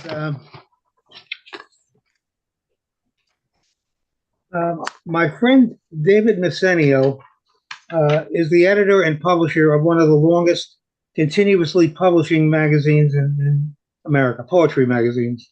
It's called Sensations Magazine. And he was nice enough to include my Art Deco poem in his special Art Deco issue, which will actually gets launched tomorrow. So here it is. Art Deco is consecutive floors. Art Deco is a strain towards the sky where no one's eye forgets to be. Art Deco is a separate ride through the mechanized orchard. Art Deco is a stillness that instills process. Art Deco is a process that instills opposites of retro and slides under roofs of opposites. Art Deco is irrespective of hot sparks of living. Art Deco is being on top of the cold cough of its being. I think that's my time, so thank you and have a pleasant day. Thanks again. Thanks again. Very good. Very good. Okay, I had to shuffle the people around because we just got Yu Sharma.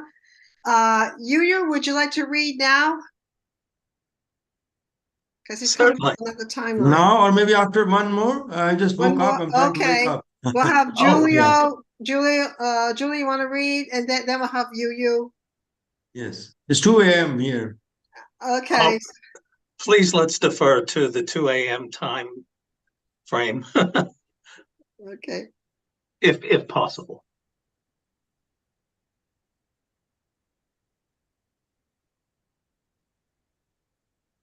Julia? Yeah. Oh, I'm sorry. I thought you were going to ask Yutza to No, read. he's going to read after you. Okay. Apologize. I want to thank Patricia Carragon and Roxanne Hoffman for establishing a river of creativity through their work in Brownstone Poets.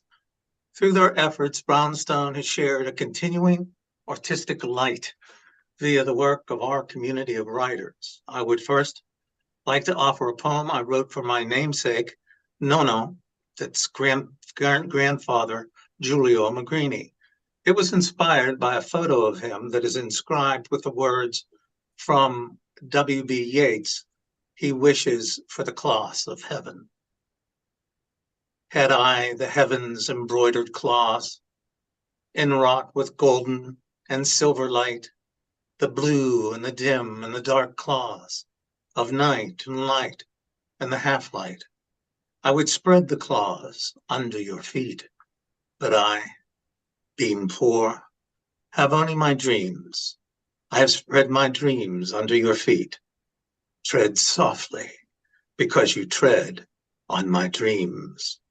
My dreams were your ashes, downtrodden, not embedded in luxury, a leaden crucifix and greasy black beads, the penknife and smile as you cut the peaches, rendering the sweetest offerings to tiny fingers wiggling impatiently, sticky and outstretched. My fantasies occupy your stars and reside in infinity. You told me your dreams, and I danced in them. I listened with delight at the melodies in your tunes. You arranged the synchrony of our spirits. Si, che bello. We share our steps in dances of rapture and revelation. Our blood and spirit twirls enchanting, tender couplets. First you, with me looking up, as I always did, until this final turn to welcome the face of stars in the firmament. We are primed to take our places in supreme excursions together, to converse with the countenance of ecstasy. radiating in every heaven. Thank you. This next one, I was thinking about the indescribable horror of losing a child, which is the subject of my life in empty space. Everyone has it.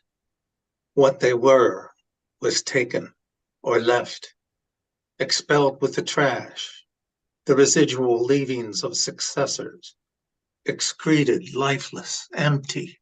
I am left with the holes of memory through the laughing smiles, the touch of a small hand, the eyes ascending, loving the birds, especially the red ones. You remember those days of dressing up. She hated the attention of her favorite color and was patient in the museums. Odd for her child, her age. You wondered at the joy she commanded. Where would it take her? You dreamt for her choices viewed from immature bows and taffeta. Your charge to plan and dream until her design finalizes in season choices.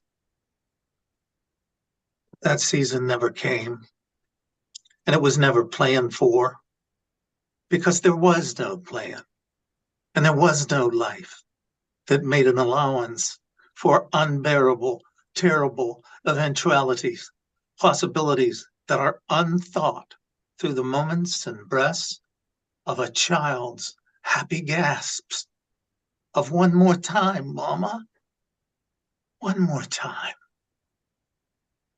What can we do with these empty spaces? They will never be her. And what have I become living as a minus from the memories of her in my heart? There is no reckoning of us left or me. There is no me without us, and that is my life in empty space. Is my time up? Just about.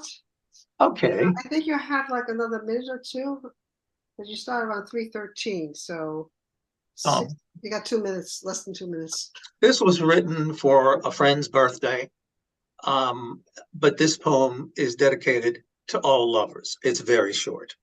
It's called Vince to Rachel over the Fourth River in November. Every time I love you, a flake of snow forms separate, distinguishable. If in these years I've surrounded you in a blizzard of love, you should know I could not help myself. I never knew I would love someone that it would begin every day and be you. Thank you very much, everybody, for your attention. Thank you. And I just neglected to say, before I introduced you, you are a Pushcart nominee for the 2023 anthology. And thank you again for sharing your beautiful work. Thank you. Thank you for being part of it. Thank you, Okay, Patricia. we have 2 more people before we go to our 15-minute break. We have Yuyitsu Sharma, who is our present poet in residence, and we have Jordan E. Franklin, who is a Pushcart nominee for this year's 2024 Brownstone Poets Anthology. You unmute and share. Yeah, okay. Namaste. Yeah, namaste from New Delhi. I just arrived here, so in the time space, I'm jet lagged and trying to get back to my senses. So I'll read a couple of poems about this from the book on New York. It's about leaving New York and what happens when you leave New York. And so this from Blizzard in My Bones, short poems. Thank you, Patricia, and thank you, my all the friends. Great to see you here, and looking forward to staying in touch. The first poem is called The Keys. You know, whenever I leave, I'm about to leave New York, I always lose my keys. You know, it's always happens without fail, in the exasperation. So the poem is called The Keys. Always on the day of my departure, my heart stirs a discord. And always on the day or two before I leave New York City, I lose keys to my apartment and lock myself out. Last time a locksmith whose number I took from a label stuck on Everest grocery store in Ridgewood wall refused to charge me when she found out I knew Shimboska in person. She opened the door, used a used credit card, just a click like Shimboska's magic line, and left smiling with a promise from me to treat her in the Himalayas one day. The journey I knew had just begun. So this is the first one. And the second one is, when I return home and I come to New Delhi and I see all this chaos and the sprawling city and so the traffic and everything. So this poem, the day I was leaving, a snowstorm took over the last hours of my sky. I had just finished last minute shopping at Duane Reade, 34th Street, Manhattan Mall, and Macy's, and was considering going back to White Horse Tavern one last time, or trying to a Magnolia cupcake, a glass of wine at Cornelia Street Cafe, that it started sprinkling the streets. I rushed into the subway at Union Square for shelter and took our train that got stuck on 75th, 57th and Lexington. After an hour, I came back to Times Square, then took 7 train instead to Queens. Came out at 62, collected my luggage, and left the city buried in snow. The sweet taste of its streets felt like the taste of a glass of wine left on a table in haste to catch hold of a long-lost friend about to vanish in the bustle of Union Square. So this was another one. And one more, it's like waking up in New Delhi. The morning of arrival, New Delhi. Waking up to the city alive from screeching brakes and howling horns, the wild loudspeakers announcing the arrival of familiar guards from the melting cauldron that continues to smolder and spill over. The mosquitoes that raged like mighty demons a few months ago, only flimsy items of ridicule in the bathroom corners. You have come from New York City. You haven't returned from there. A thought of my mother's breath, rattling the hot-headed city. I sauntered to Khurana store, Shiva's shrine on the way, along washerman's open-air stall, dragging the city back to 90s.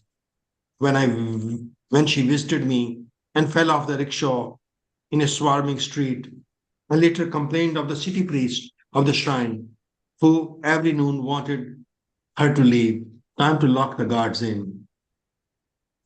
And the dread when the kids crossed the wild streets to buy candy from the shop opposite, the wild demonic-looking bulls slowly pulling the carts with carefully piled dunes dug from banks of a black, shriveled Yamuna River.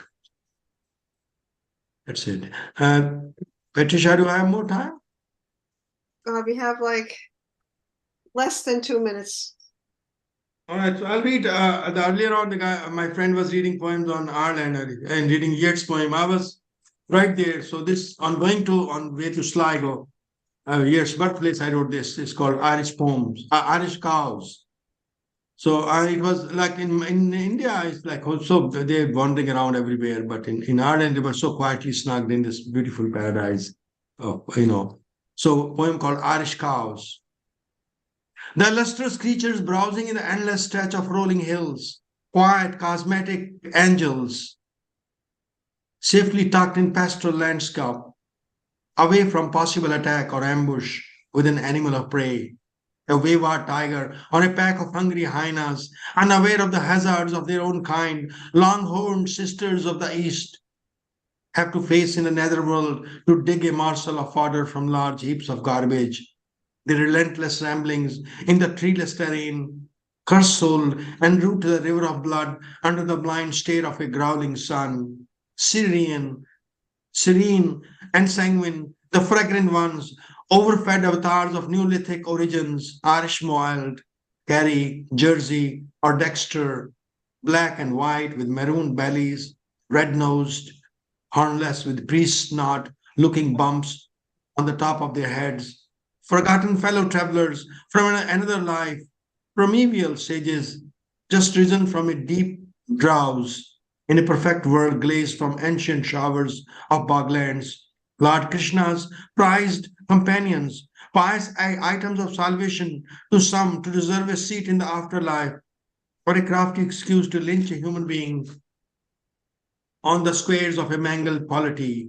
They passed by me like fluffy patches of clouds, vagabond mothers with overmilked, bulky udders, overweight children, once famished in some past birth, now let loose to feed in the large cheese factory, barely aware of the penetrating bolt gun that would end their brief spell on earth, or a large human axe that would fall and roll their heads on the altar of a superstore, Aldi, Lidl, Sainsbury, Tesco, or Asada, or some such superstore beyond Atlantic Ocean as fancy edible items and leave the traces of their bellies buried behind to float on the mighty saint's island along the spirits of drowned bogmen, or some votive offering to the pagan deities, giving abundant bards a chance to sing songs of life eternal.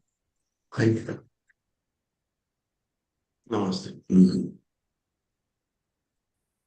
Thank you so much. Namaste. Namaste. Thank you so much for being our poet in residence.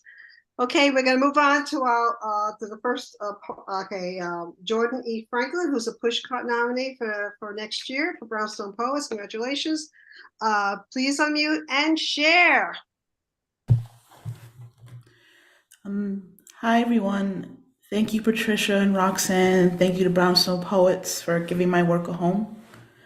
This first one is called The Oracle of Laboka, Swears Off Prophecy, Benzi, and Her Tongue.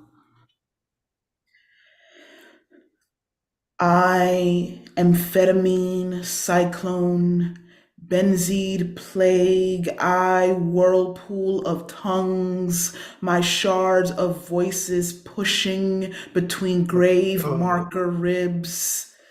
I come to topple your idols, scatter wildfire, spit the holiest water. I return your shrouds and prayers with bite marks.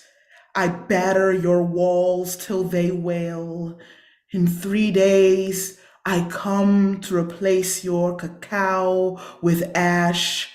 Give me your firstborns, your virgins, and my heels inked in blood will lick your ground sacred.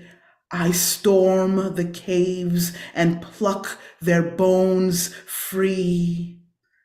Patria, its bushes, its people will burn, its canal of a soul alight with fever. Mothers will bury their children to sleep.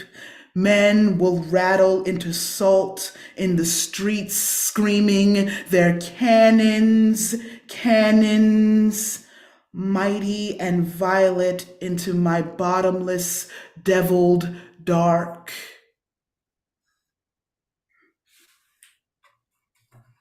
I'm gonna read one more. This one is called Self-Portrait of a Brooklyn Poet Staring Down 88 TVs and Cannons Like Beatrix Kiddo.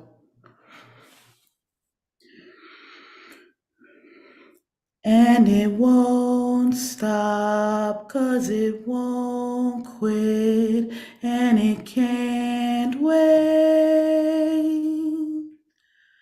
And it won't stop, 'cause it won't quit, and it can't wait.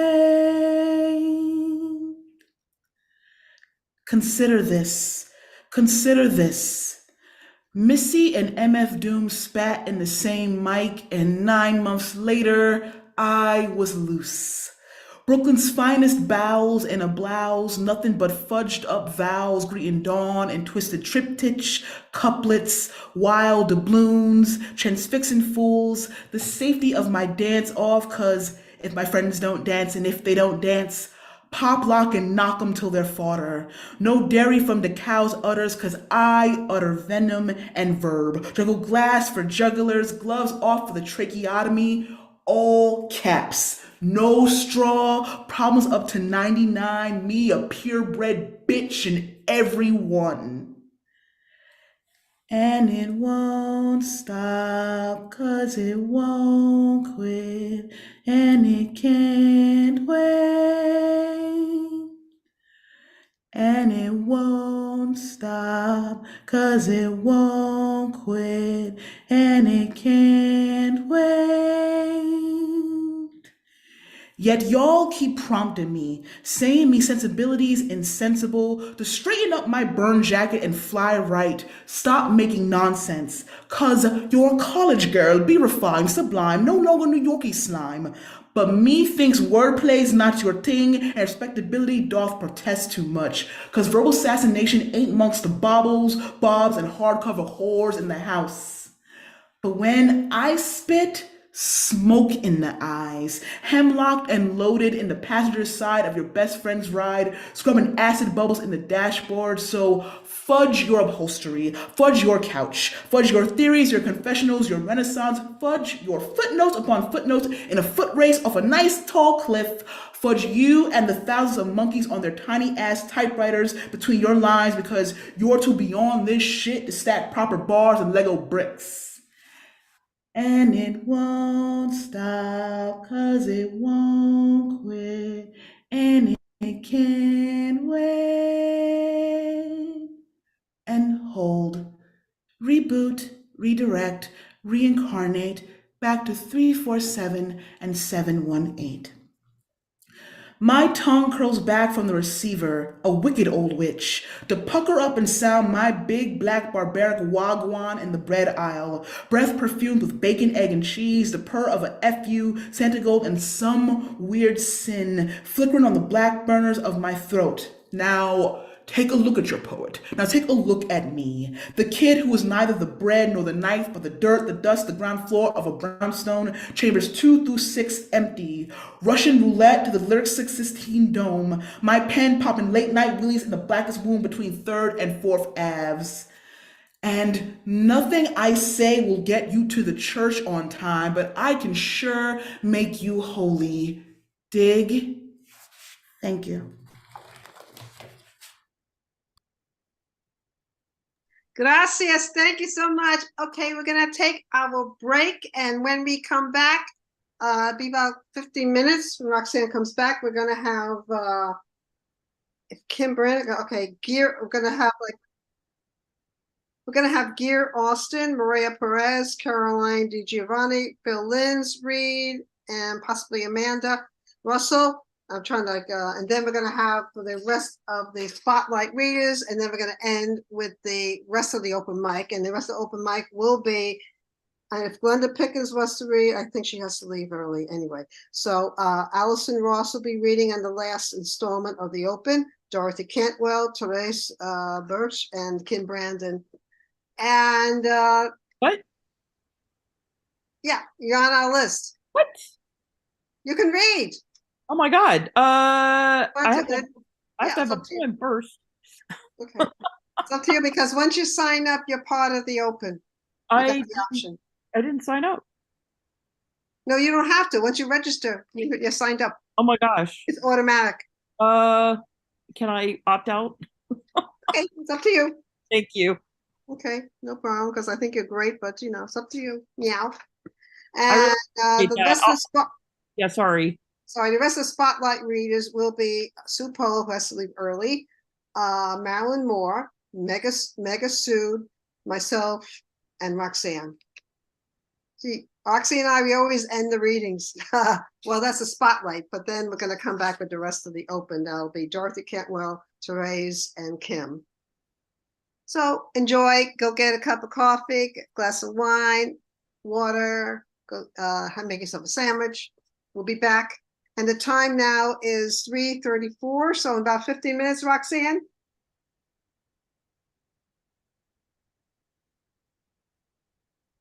Sounds good. Okay. Very good.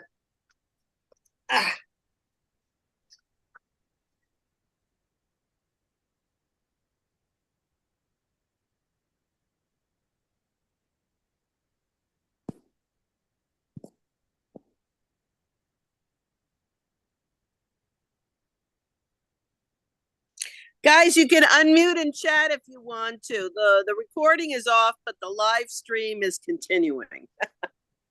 Just so you know.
Oh boy.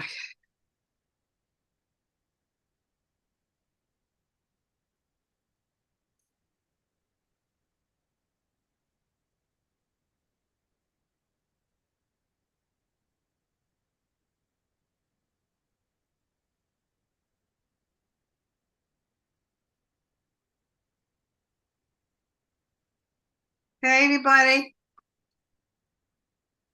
You can unmute.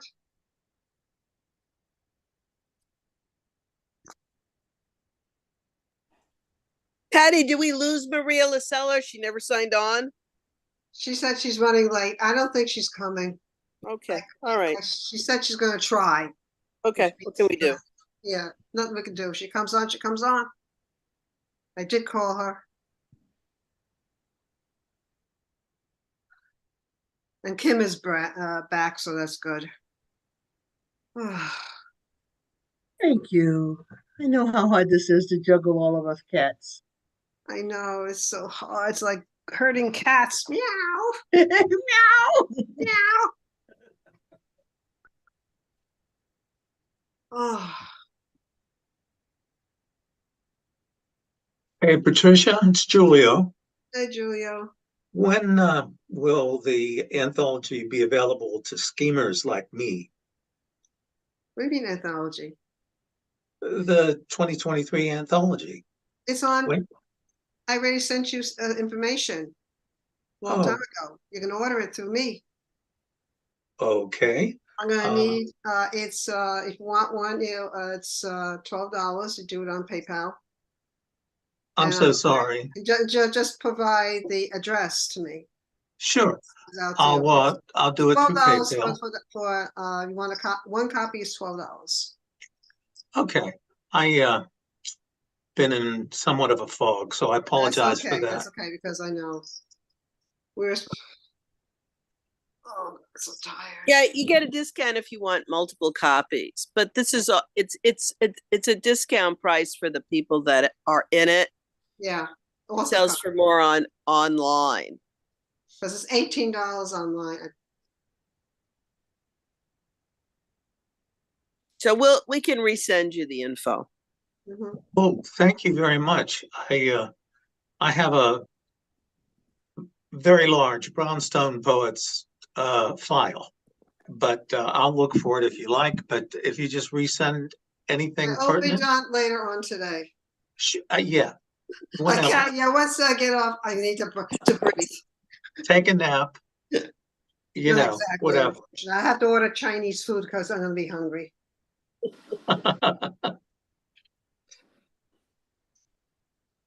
Because I'm not cooking tonight. I don't want to cook tonight. I'm tired. Well, what kind of Asian do you like? Do you like Thai? Do you prefer any? It's whatever's in my neighborhood. I don't have much selection. That's I why like the way you cook a think. lot. That's why I have to cook a lot here because, and after all, you get tired. And I don't have a Whole Foods or Trader Joe's, so they say I'm going to have a Trader Joe's next year, I think, in Bay Ridge, which is about a town over from me. So I'll just take the bus and just pile up on stuff there because they got an enormous amount of goodies, a variety I can eat. Well, we have a great neighborhood called Squirrel Hill. I don't know if you're familiar with it, predominantly Jewish, but now they've been taken over by a lot of Asian places. There's a place called Amazing Dumplings, and she makes dumplings in different colors and different flavors, and they're quite good. But frankly, you know, I want a deli sandwich, damn it. I can't, you know. I know, with pastrami and rye. That's it. Pastrami. Or a Yeah, pastrami Reubens are my favorite. Yeah, it's hard to get good deli sandwiches these No, days. yeah, even Katz's. I don't like Katz's. Well, Yeah. I don't eat that kind of meat anymore. There's but still one. I think there's still one good Jewish deli in the 40s near the Port Authority bus terminal, like all the way over, like, you know, past 7th Avenue. I think it's still there. I have to check it. I haven't been there since the pandemic, but I think it's still there. I know Katz's. You probably heard about Katz's, but I find It's it not that very, good though. It's not that good. It's very greasy. Yeah. It's too much. It's a tourist trap. I'll have to see if the place in the 40s is still there. Maybe we can go over the holidays, Patty. Yeah. What's that place again? Is it that Star Deli? What do you call that? Oh shoot! Not Star Deli. Not Star Deli. You know, it has a Jewish name. I just forgot what it's called, but it's up. If it's still there, it's up in the upper 30s or 40s. Well, or I think upper 30s actually. I don't know how you can get your mouth around one of those sandwiches that they make. And also, I mean, you have to have your cardiologist on speed dial. Yeah, it's the kind of food I don't eat anymore because it's not good for you. All that fat. I grew up on that stuff. I grew up on stuffed derma. Right. All the stuff, all the good Jewish food. Oh yeah. I love stuffed derma. Kugel, potato kugel, all that, latkes, you name it. All the Jewish stuff. Oh, maybe the 7-layer cakes. Remember that? Yeah. Oh my the hamatashins. Yeah. And the Charlotte Russes. I see some of the recipes you post on your Facebook account, Patricia. You eat healthy. Yeah, because I can't eat that kind of stuff I grew up on. Yeah, I can't either. The Ashkenazi Jew here. Eat that kind of food. I have to look out anymore as I'm diabetic. Some of that stuff sounds really great, but it would raise my blood sugar to the roof. It's not healthy, and there's a great Moisha's Bakery in the Lower East Side. Thank God they still have it. They have excellent lagala, what they call it, the Chinese cookies. That's racist, but I don't know. Almond cookies, yeah. Yeah, almond cookies. We call it Chinese cookies with the big black, dark chocolate. I used to pick it off and eat it separately as a kid. What I wouldn't do to get my hands on the chocolate babka. Oh God. Thank you, Patricia, for calling for a reminder that I woke up. I'm trying to herd all the people. I know people are having problems with Zoom. Roxy and I were going crazy trying to get everybody together. What time is it now, Roxy? It's 3:44, so we can start again. Let me start up the recording again. Yeah, because it's getting late and I have to get some people have to leave. Hang on a second. Okay. Let me get the recording. Okay, we're ready to resume. Okay, let me get back to view. I want to get the gallery. Is everybody back? Okay, we're gonna bring back the open here. We have Kim, are you still there? Are you gonna be here for the rest of the day? Kim? I guess she's okay. Yes, I'm here and I'm here till the end. Oh, good. Okay, so we're gonna have Gear Austin, Maria Perez, Caroline DiGiovanni, Phil Linz, and Amanda Russell read before we go into the last segment of the spot readers, and then we're gonna finalize everything with the peeps. Okay? Okay. Greer, unmute and share. Hi. I'm going to start with a poem that was just published in Rivermouth Review, which is in Seattle, but this poem is not about Seattle. It's called It's Better in Brooklyn. The two of us straddle the buttermilk channel like the colossi of Red Hook, our toes kissing the earth in South Brooklyn and on Governor's Island. You brought me to this place, a walkie from Carroll Gardens. You're snapping one of your oversized coats from Target. The raspberry of your hat sweetens our moods. On the walk over, we felt so good, somebody stopped and asked us if we were lost. No, we're headed for the frozen harbor, you said, to hear the gossip gulls are passing around. The red sun had warned, storming, but it's a beautiful day. There will be so much more time together, I think, us walking the world. Look at that crazy tower, you say. It communicates with creatures on Mars. I snap a pic of rusty spans reaching for the sky. Then we walk past restored homes with water views. At our destination, the ocean sings a love song to Staten Island. Perfectamente, I say, because that's how I'm processing this moment. Your coat swirls in agreement. And now I'm going to read this poem that was in this anthology, which is very short. I want to say thank you to Patricia and Roxanne and Carrie and everybody else who put it together. It's a really nice anthology. This one is called Coney Island, continuing the Brooklyn theme. Coney Island, flesh dotted across sand like dabs of jam on a gigantic slice of toast. Mothers and children, courting couples, retired people with bronze tender skin. Hip hop, Adele, 70s soul, whiffs of Coppertone and beer. Bodies surf laggard waves. On the boardwalk, dancers, joggers, a few illegal motors, hot dogs, and beyond, rides proffering ecstasy and flight. Thanks. Thank you so much, Gear. Thank you for being part of Brownstone Poets. Looking forward to next year. Okay, Maria Perez, please unmute and share. Hola, everybody. Beautiful to be here. And thank you, Roxanne and Patty, for all you do. Okay. Okay, so let me go a little bit back and forth, okay? So this is called Ode to Papi's Locura. I don't know how many times we got to the airport and we were the first ones there. Many home leaves to Colombia. Sometimes the airport hadn't opened yet. We did it because, according to Papi, we needed enough time to go back and be on time for our flight in case we had forgotten our passport or keys. So there we were at the crack of dawn, and it was all Papi's weird idea. And Chiquita and I would just look at each other and know the routine and say it was Papi's locura, till Mommy's heard us that time.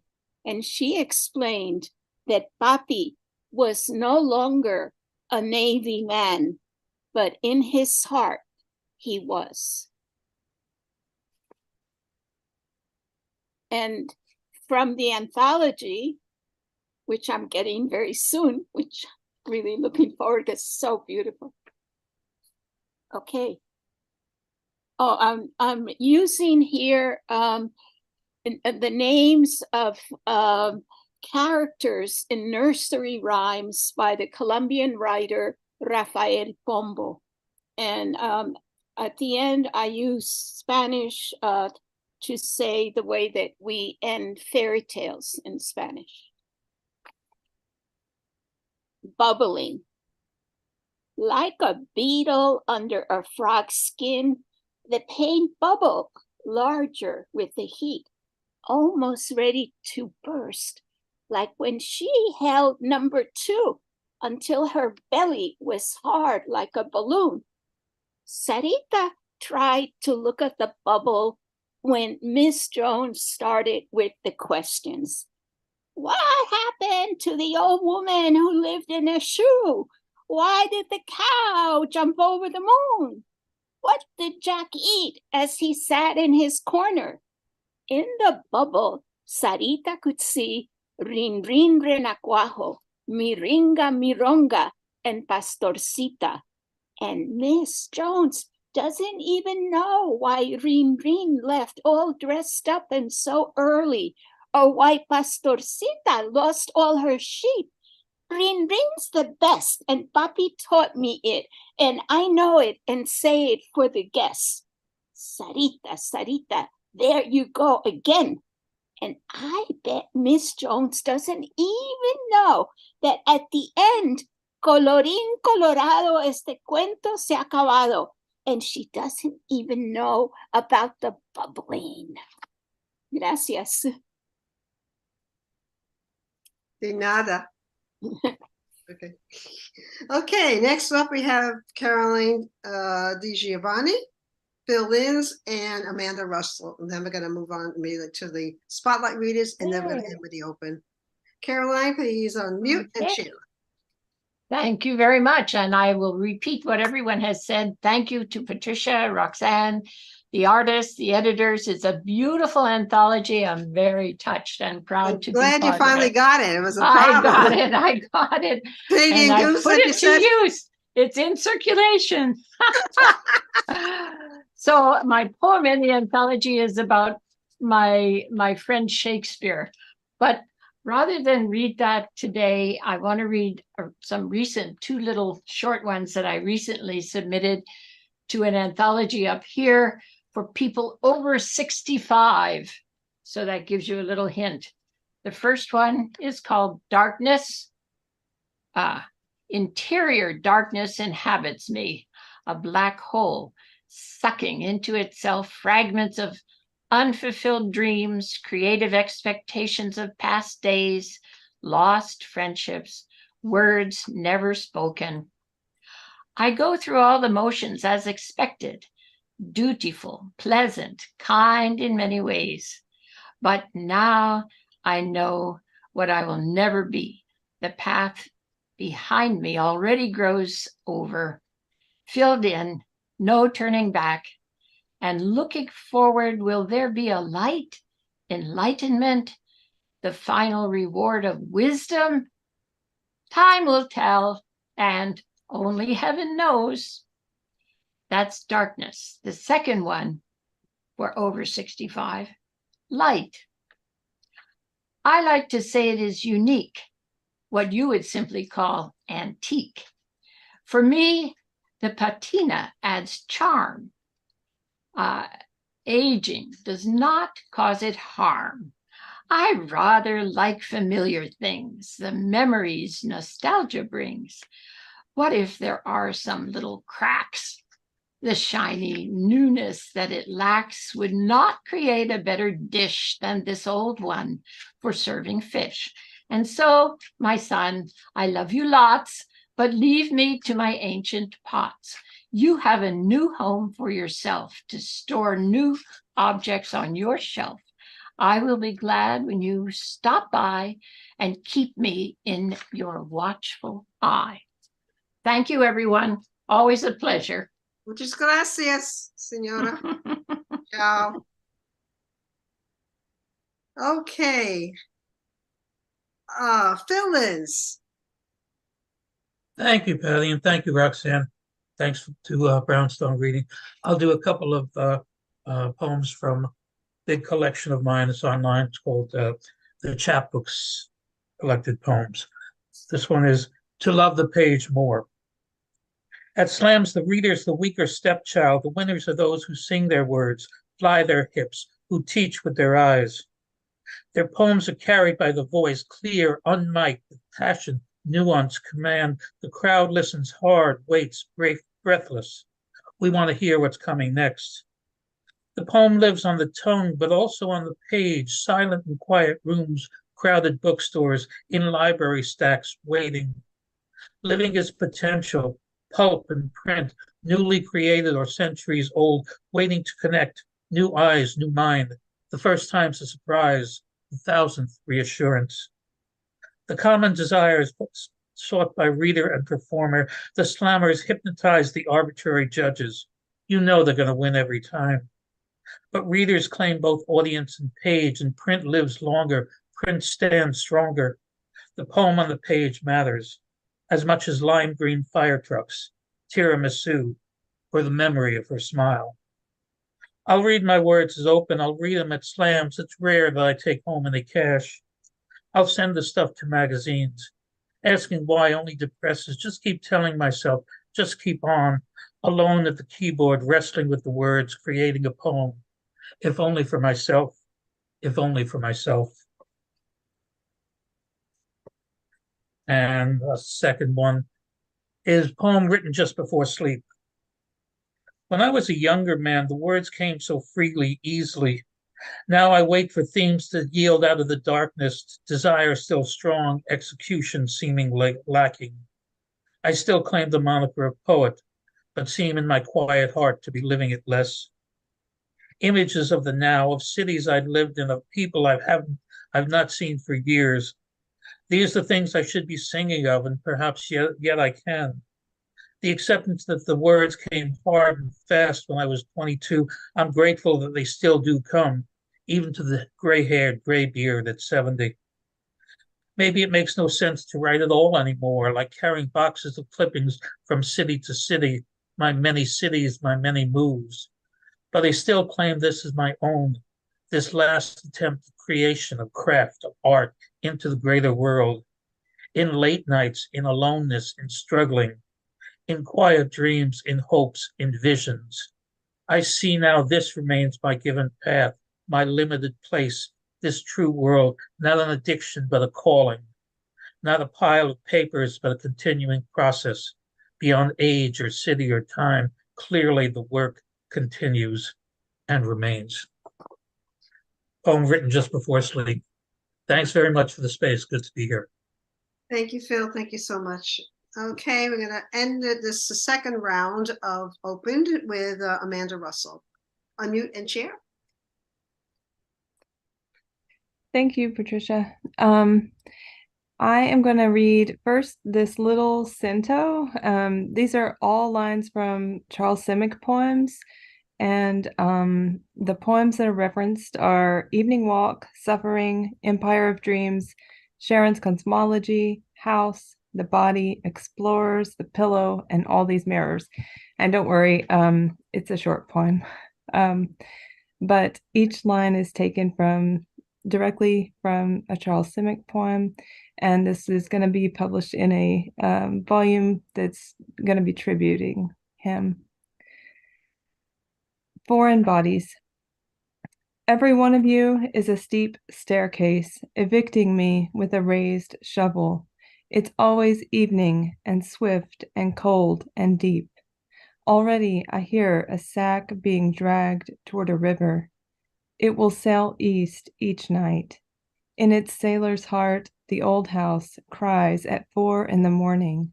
May this be my country. I lie within you like an apple. The razor is at your throat.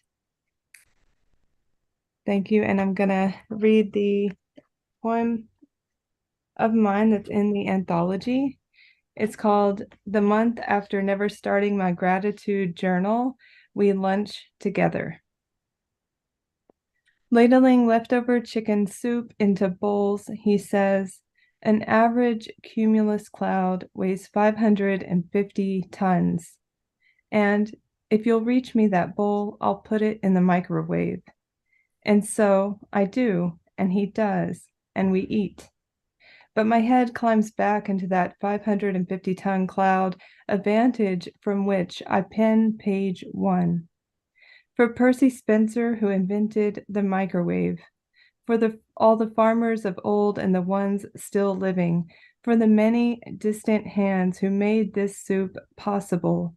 For the chicken who wove bones, meat, and feathers from the yellow silk of a world I'll never live in.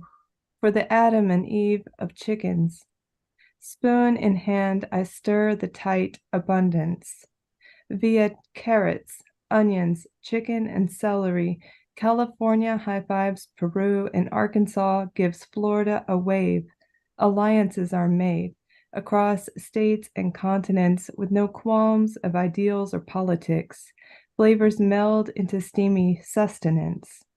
I give thanks, for I take in the whole world, taste places I have never been, benefit from the complexities of history made manifest in a single bowl.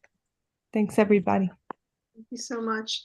Okay, I noticed that Dorothy Cantwell's not here for the open, so I don't know, Allison's not reading, so we only have 2 people left on the open mic, that's Therese and Kim. I think we should go ahead and finish the open and then end the whole reading with the rest of the spotlight. How do you feel, guys?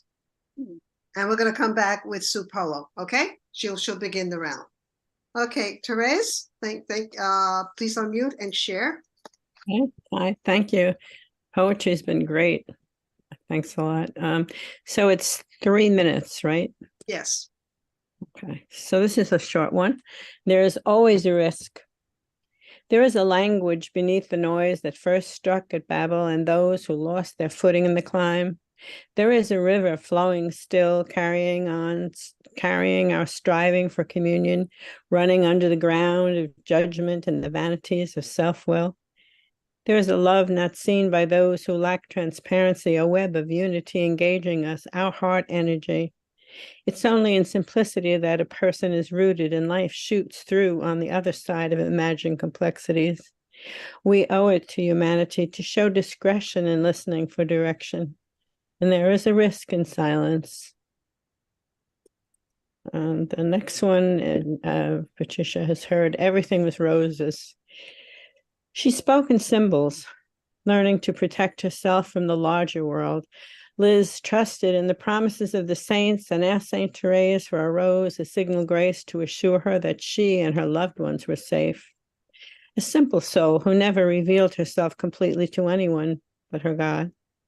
The divinity and the endless host of saints and angels walked with her in every decision. They knew her. She took her place among the growing family and did her best, using herself and her energy and time to raise a family and serve others. She was unselfish. Embarrassed when her shadow self appeared, she prayed, "Take this from me." Swept up by love, her joy is complete. Her awful loneliness and suffering are over. And I have one more for Advent. Mary's song. It isn't that you need to slip inside of me, releasing stored up memories that span the centuries, to wed with mine and bear the fruit of love, if it were so limited, our communion. Rather, bathed in virtue, where listening becomes incarnate in the exchange, where one and one make 3 or more.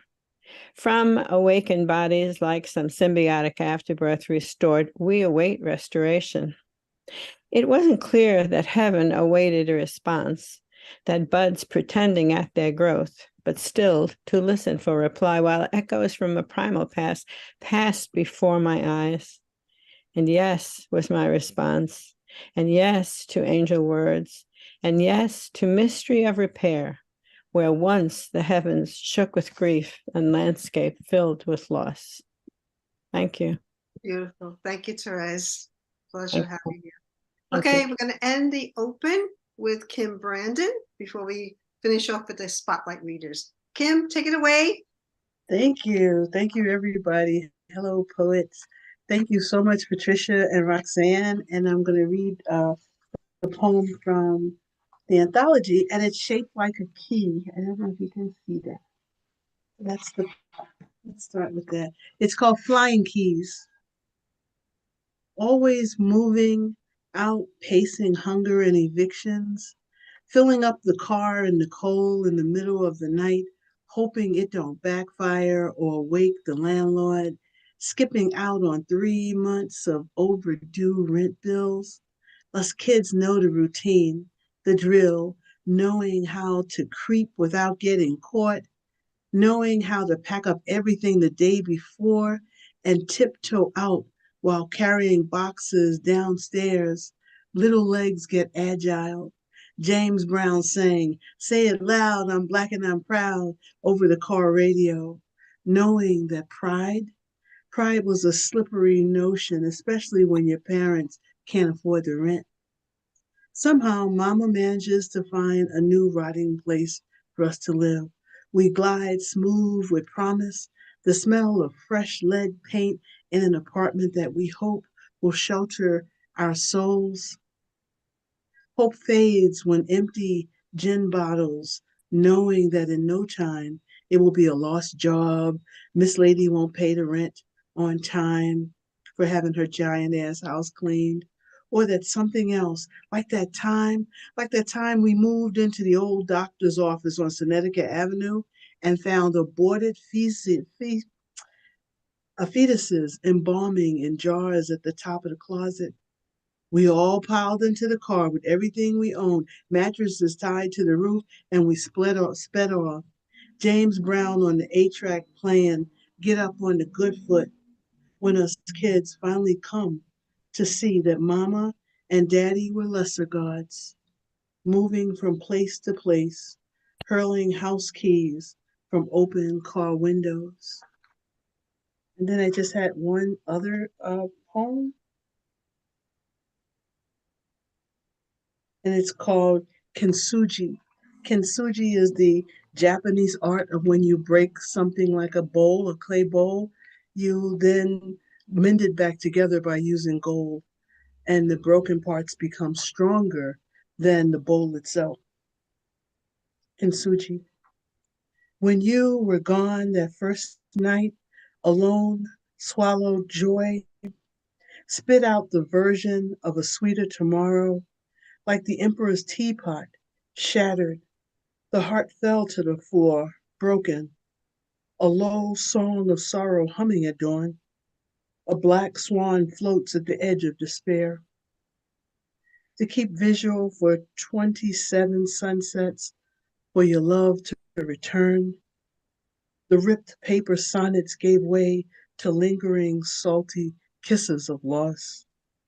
It was only when the tea steeped to perfection was poured, an extended hand steady with compassion offers a hot sip of a new season, the teapot of you repaired by minutes gone by, the bright gold inlays boldly holding together a stronger heart with imperfections that masquerade as loneliness.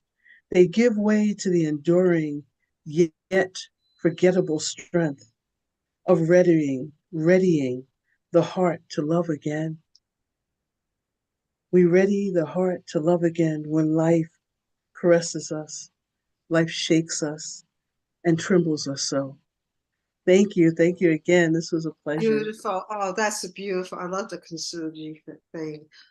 Okay, thank you, Open. Now we're going to move on to the last of the spotlight. Readers, we have, the drum roll, we have the lady who had helped design this book and on the all this work, very helpful. Thank you so much. Sue Polo, take it away.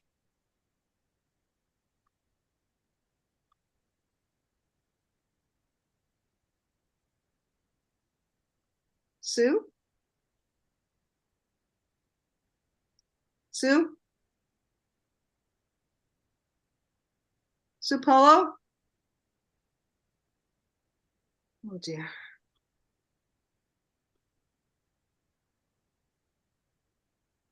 Sue, we can't hear you.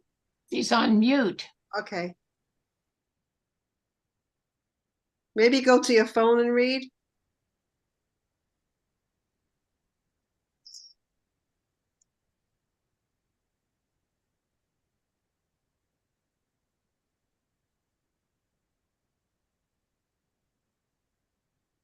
She's also on the phone. She's got her phone opened. Oh, wow. Maybe she should read on the phone. Yeah. Maybe read.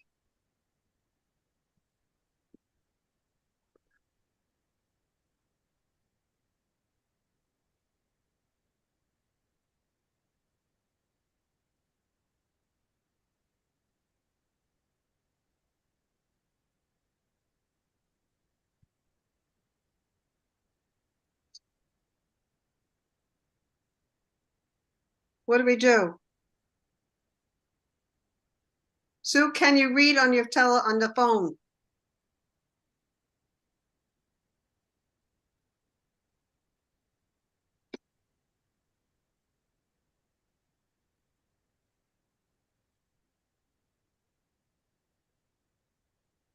Roxy, what do we do about this? Sue, can you read on the phone? Go to your phone and read on the phone. Please unmute. Sue, I think, Patricia, I think we should just go on. And if she gets ready, we'll come back. I think she stepped away. Yeah, okay. Okay, we're gonna move on to Marilyn Moore, one of our pushcart nominees. Please unmute and share.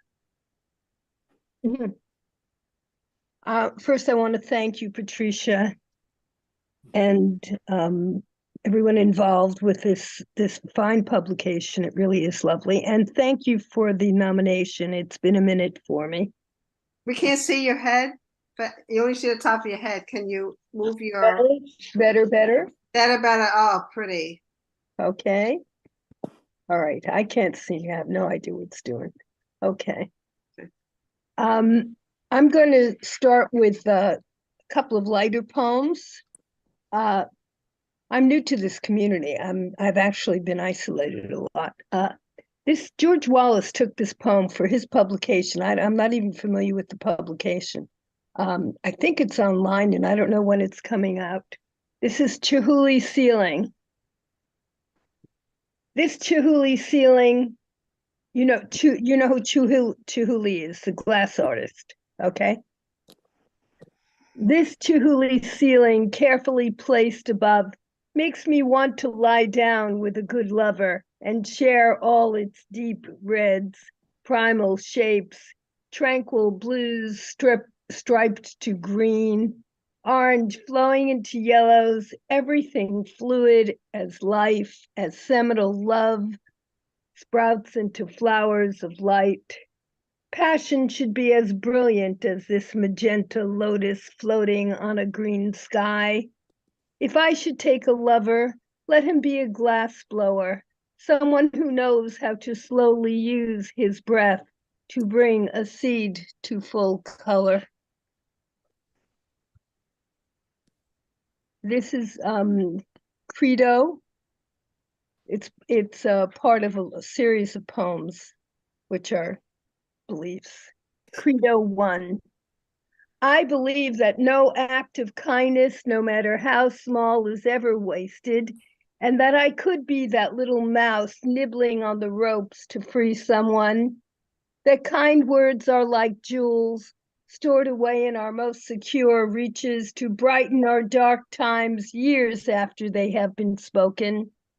I believe in the abundance of grass and trees, oceans and fields, and I can contain the pain of grief, that wounds heal but always leave a scar, and that E equals MC squared is true, and the energy that was my husband still exists, is with me, because nothing is ever lost in the universe.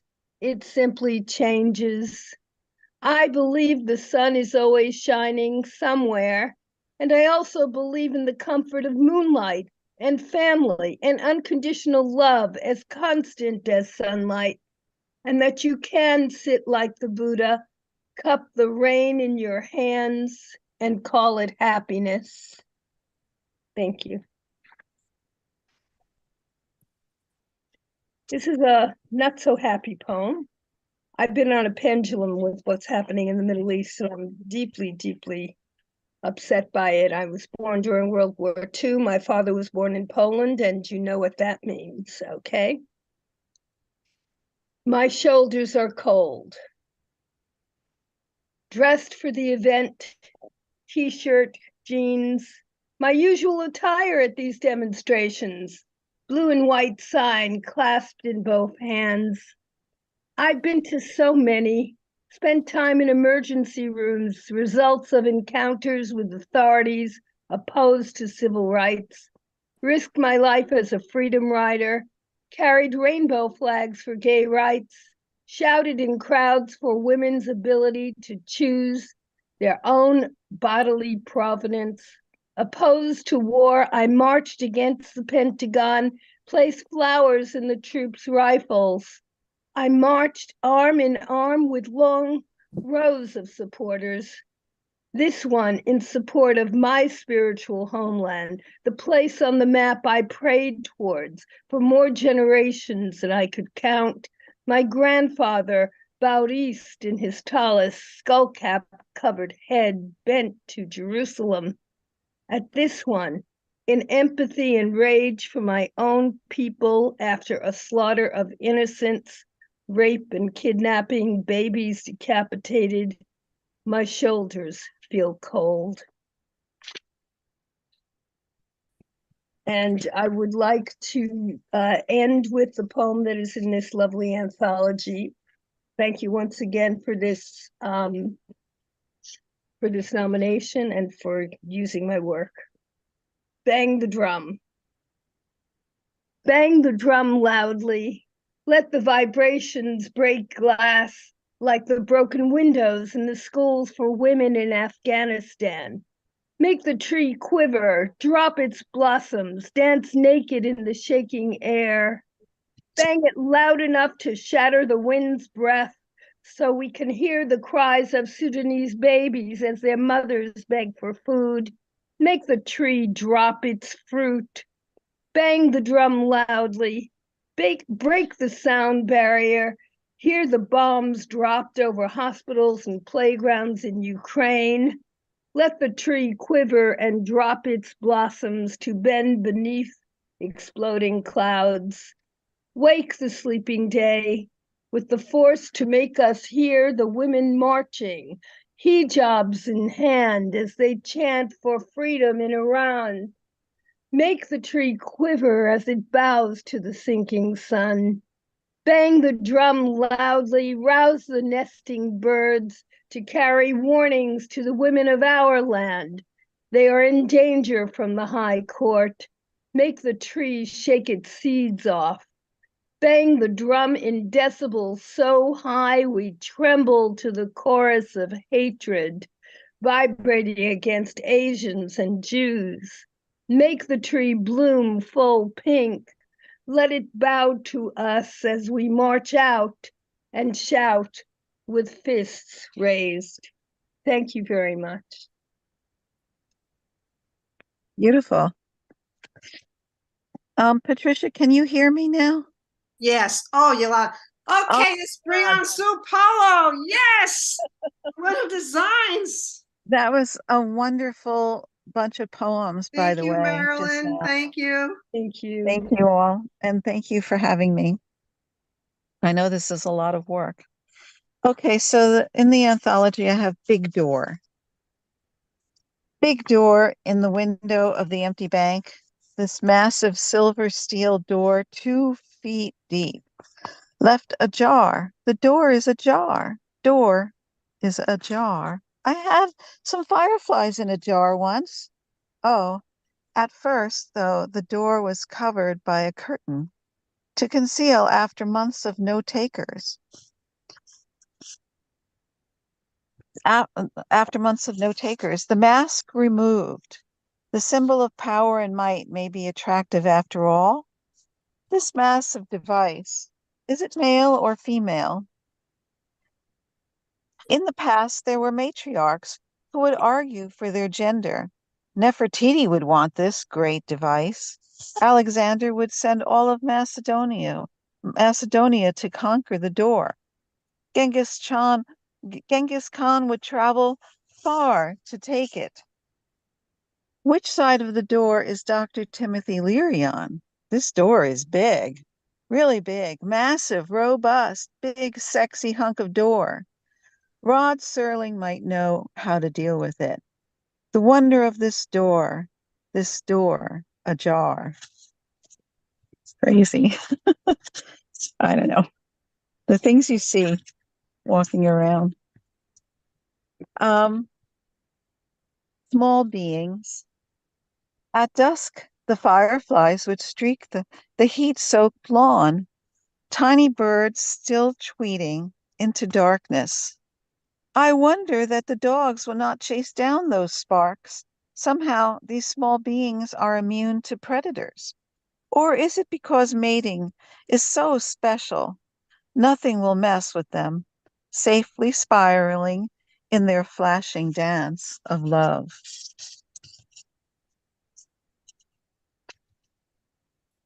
Pixies. This is a spring poem. On this spring morning, a gentle wind sends the cherry blossoms trailing across the cobblestones, sweetly swirling like pixies dancing. Just a couple more short ones. It's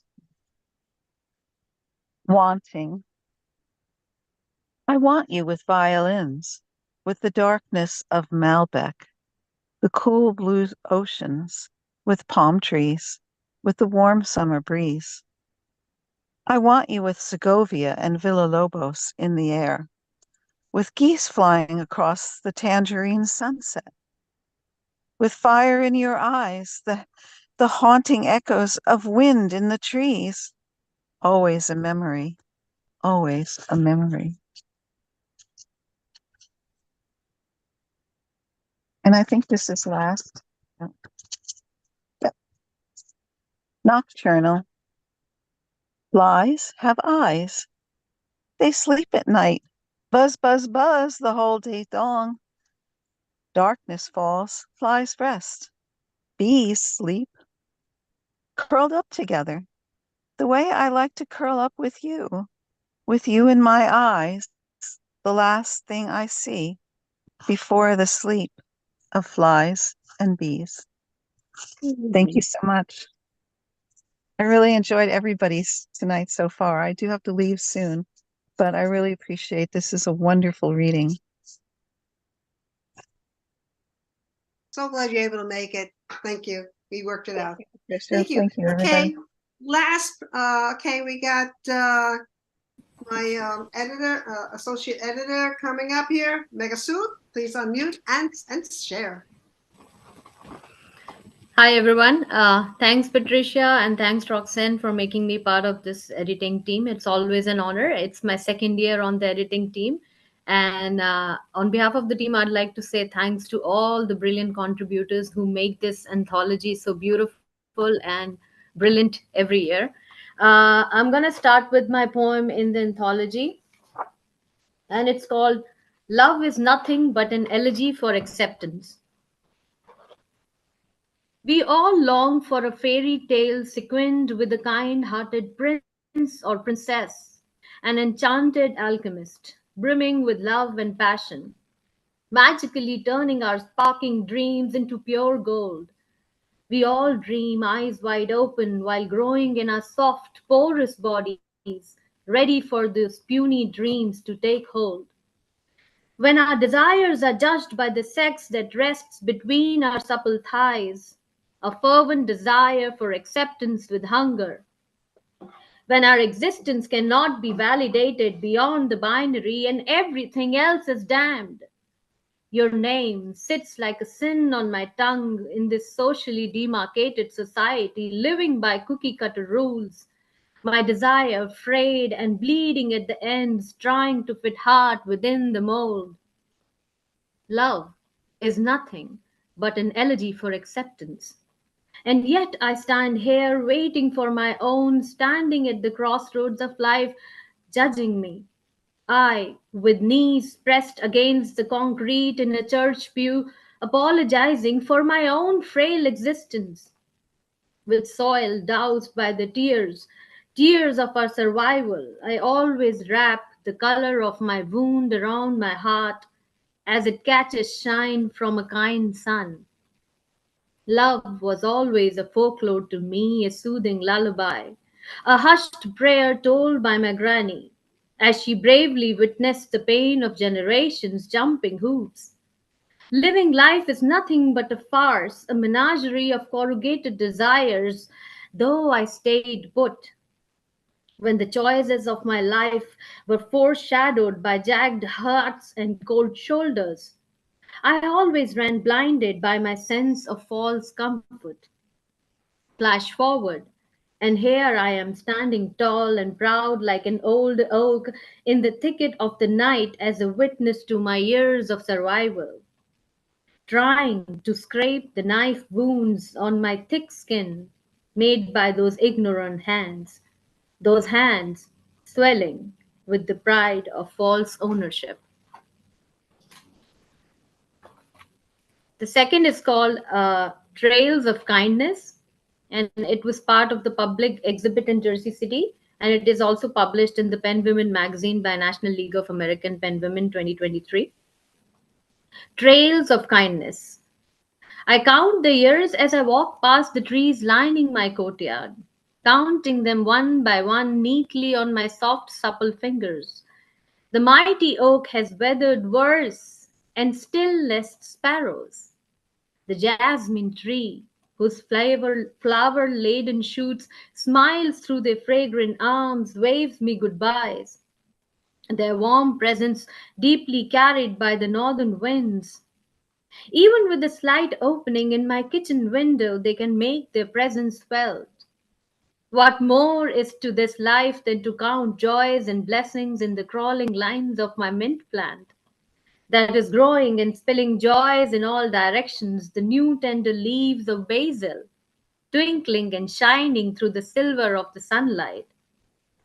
Warm, supple hands of my succulents holding water as kindness. In their thick leaves remind me of the frail hands of my granny combing my hair and making trails of kindness, reminding me always that kindness is a necessary gesture of acceptance, like the puny sapling breaking through the crumbling earth as it finds hope and grows through pain. And how much time do I have, Patricia? You have 2 minutes. 2 minutes. Okay, I'll read a short one. This is called Permanence, and this is coming in my fourth collection, which is going to be released next year in winter by Flower Song Press.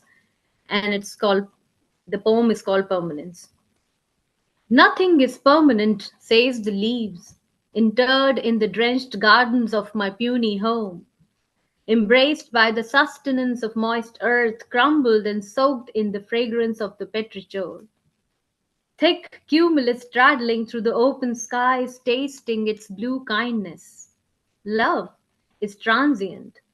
We all are travelers seeking a home in the midst of a storm. Stripped from the mighty boughs of oak, leaves have learned their lesson. Lulled to sleep in the heaving bosom of the ashen night. Acceptance is just a fallacy, a truth deeply etched in sullen memories of those who arrived before. We fall. We all will fall, waiting for the divine moments to arrive. No one finds home ever, no matter how deep you root. Thanks everyone for listening. It's been a pleasure to be part of this anthology. Thank you so much. Thank you so much, Associate Editor. Okay, and since Maria Lucella popped in, Maria, would you like to read a short poem?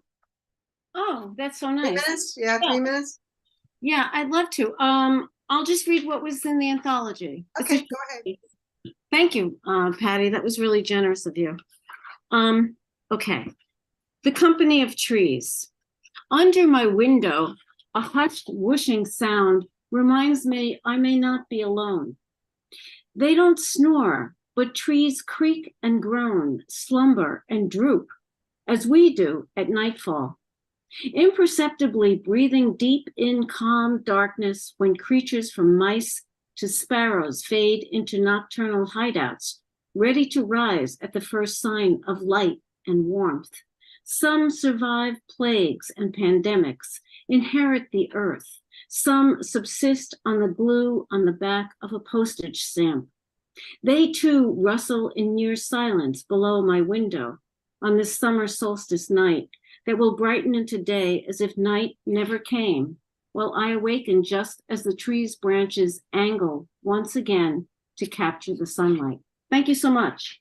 Thank you, Maria. Okay, now we're going to end with moi, the editor-in-chief and curator of the series, publisher. And after me will be my Zoom Meister, my buddy, Roxanne Hoffman. So give it away to me.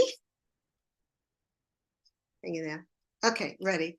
And thank you, Roxanne, for nominating this poem, Wild is the Wind, for the Pushcart nomination for the Rainbow Project. I'm so happy about that. Thank you again. I'm going to read it based on Nina Simone.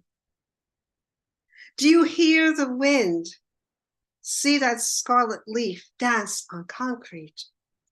I am that wind. I am that leaf. I am that dance. In the distance, Ms. Simone sings about spring and kisses. In a dervish trance, you cling to that leaf, embrace the wind. The wind is wild and logic and fierce surrender to oneness. The wind is love, and love is the light that has no end. This next one's from the anthology, Solitude. Solitude plays film noir. The haute couture wears despair like satin pumps. She is Marlene Dietrich. Elegant black feathers cast a veil across her face.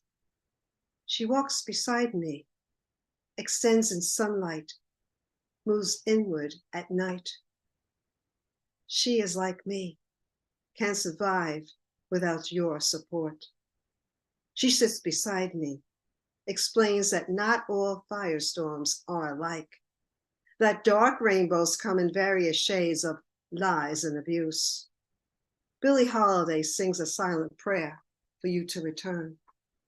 The room's stillness collides with the one within. A storm brews between the past and present. Solitude argues with night, and the gap between logic and absurdity makes this room smaller than it is. Media speaks. It's about what's going on in the world. The internet is a war zone. Violence seizes eyes. Rhetoric bangs on eardrums. Another report shoves smoke up nostrils, cuts vocal cords from speaking the truth. The zombie apocalypse, handcuffed to take sides. Justice walks amid bombed out cities, wears badges and blood of innocent minds, limps on crutches, unshielded, determined to breathe life back into the walking dead. Finds peace trapped in the rubble.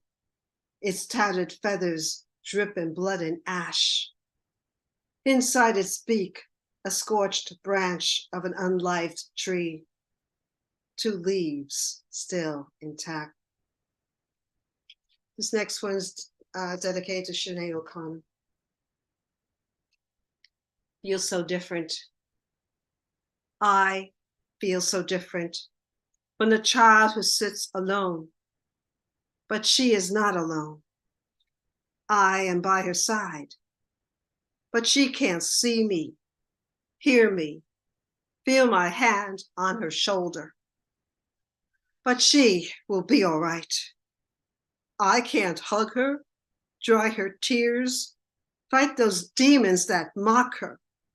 I can't tell her not to worry about the harsh years ahead, and that wounds will reopen unannounced at night. But she will be all right.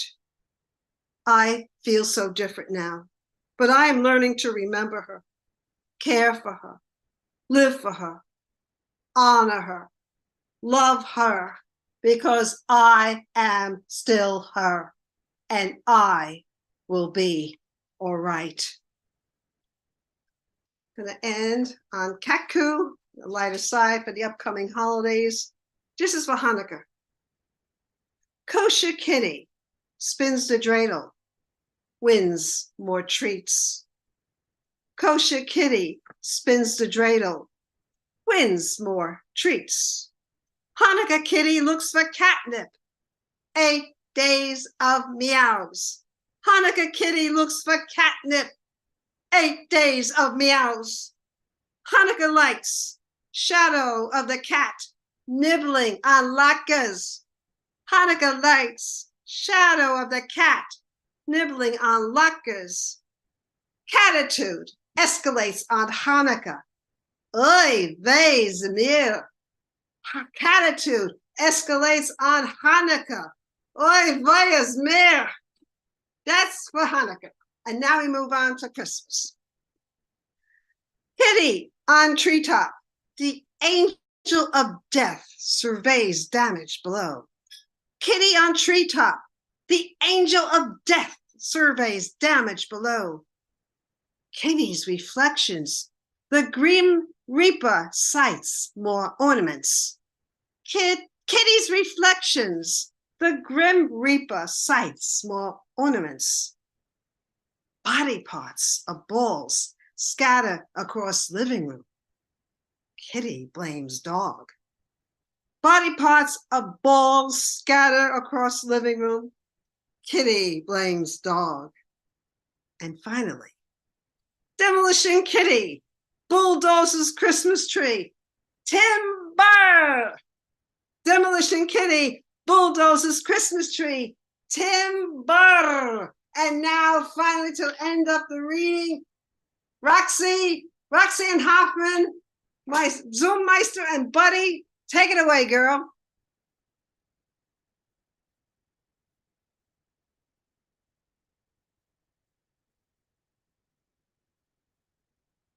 Roxy?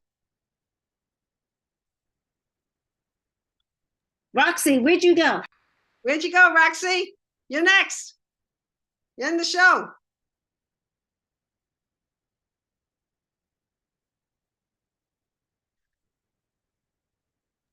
I think she's every second. Oh no. I was on mute. Just give me a second. I'm going to try to do a screen share. So Okay, girl. I had this working, but now, of course, I took shots of everybody who was reading, so I've lost my place. Okay. What's happening here? Hopefully I've got the right images up. Okay.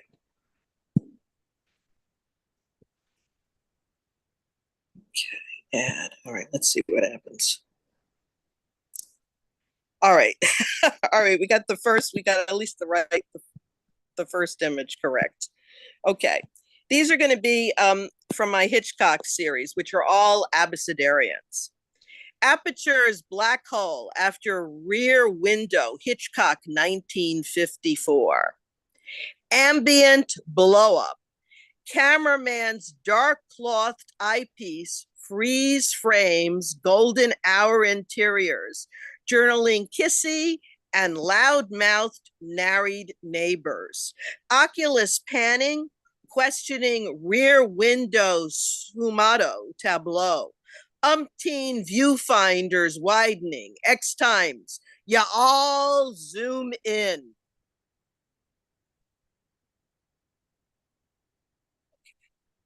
Well, that wasn't the one I was planning. Let me get the next right one. Okay, the next one is Strangers on the Train.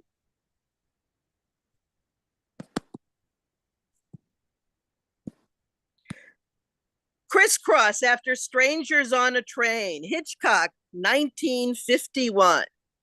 Amateur athlete, Bete Noir charmer, double dares exchanged, funhouse grew, home invasion jollies, killer looks, murderers? No, never. Only polite, quirky repartee, strap hanging twins until victim number one, wasted, Xantippe, yours truly, Zippolis. And the next one's going to be After Rope.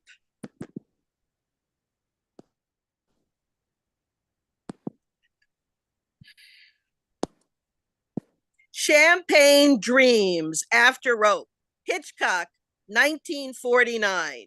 Altercation, body, champagne corks, candelabra, dinner dished out. Enter friends, family, faculty greeting hosts, ironic juxtaposition, killers, lovers, mix, nibble, ordinary people at play, quarry reposed, serve tribute under veil of white linen, exed out by young zealots. And the last one is going to be the one that's in the anthology, if I can just find it.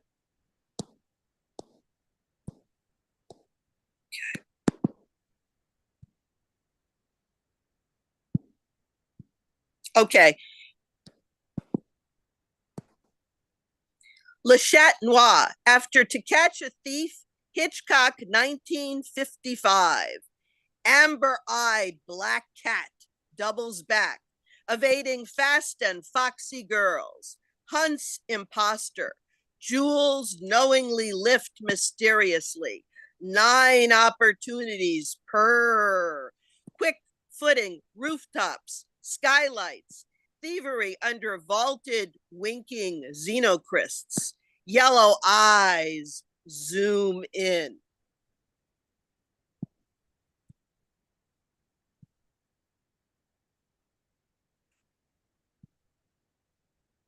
All right, let me see if I can end this screen share.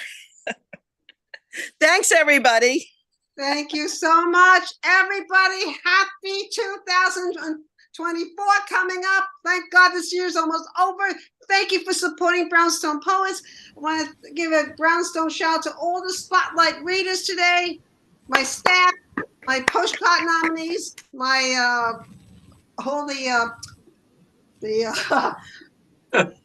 all the people who are like my poet in residences, or the guest poet coming up, and this year and next year, blah, blah, blah, blah.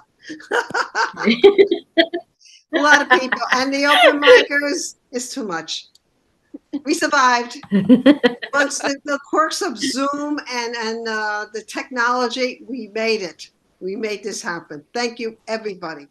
Thank you. Thank you. Thanks, Patricia. Thanks, Come everyone. back next year, January 27th, we have JP Howard, Cynthia Manick, Tantra Zawadi. They're going to entertain us. We're going to be rocking and rolling next year. And next year, I'll be doing the thing with the Brownstone Poets. I can't, I'm done. I'm on hiatus as of this moment. Bye. Wonderful. See everyone Thank you. next year. Thank you. Thank all. you. Happy holidays. Well, Happy Happy holidays, Christmas, everybody. Happy holidays. Happy New Year. Thank you all. Good to Happy hear y'all. holidays. Happy New Yes. Year. Thank you. Happy Bye, Kwanzaa. everybody. Thank you Bye, all. everyone. Happy Yeah. Kwanzaa, happy everything. Oh yeah, I wanted to take one. I was going to take a screenshot. Oh, nice. That's great. Tis the season. Thank you, Patty. Thanks very Thank much. you, That Patty. was very I Thank nice. love you, that poem about everyone. Thank the you all. tree. Thank you. Thank you, Patty. Thank you all. Thank you so much. Thank you for doing this. I don't have to Lovely clean to meet candles this you year. all and listen to your wonderful work. Yes. Beautiful. I didn't turn on my tree, but you want to see the tree? Why not? Yeah. Yes, please. Why not? What the heck? It's gonna be up. Wow. Wow. Gorgeous. You don't have to go to Rockefeller Center. You come here. Amazing. What a decorator. It's work. I still have the Gorgeous. family come up and all that. So Yeah. Yeah. Thank you so much. cute on Amazon. Yeah. I don't have to clean.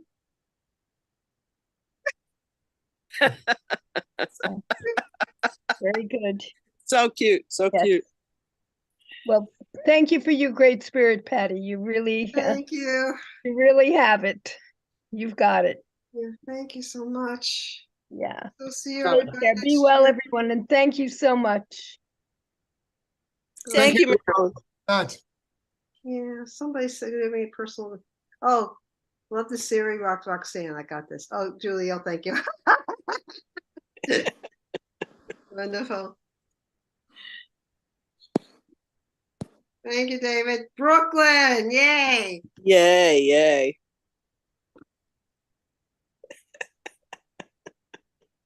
All right, I'm ending the meeting, Patty.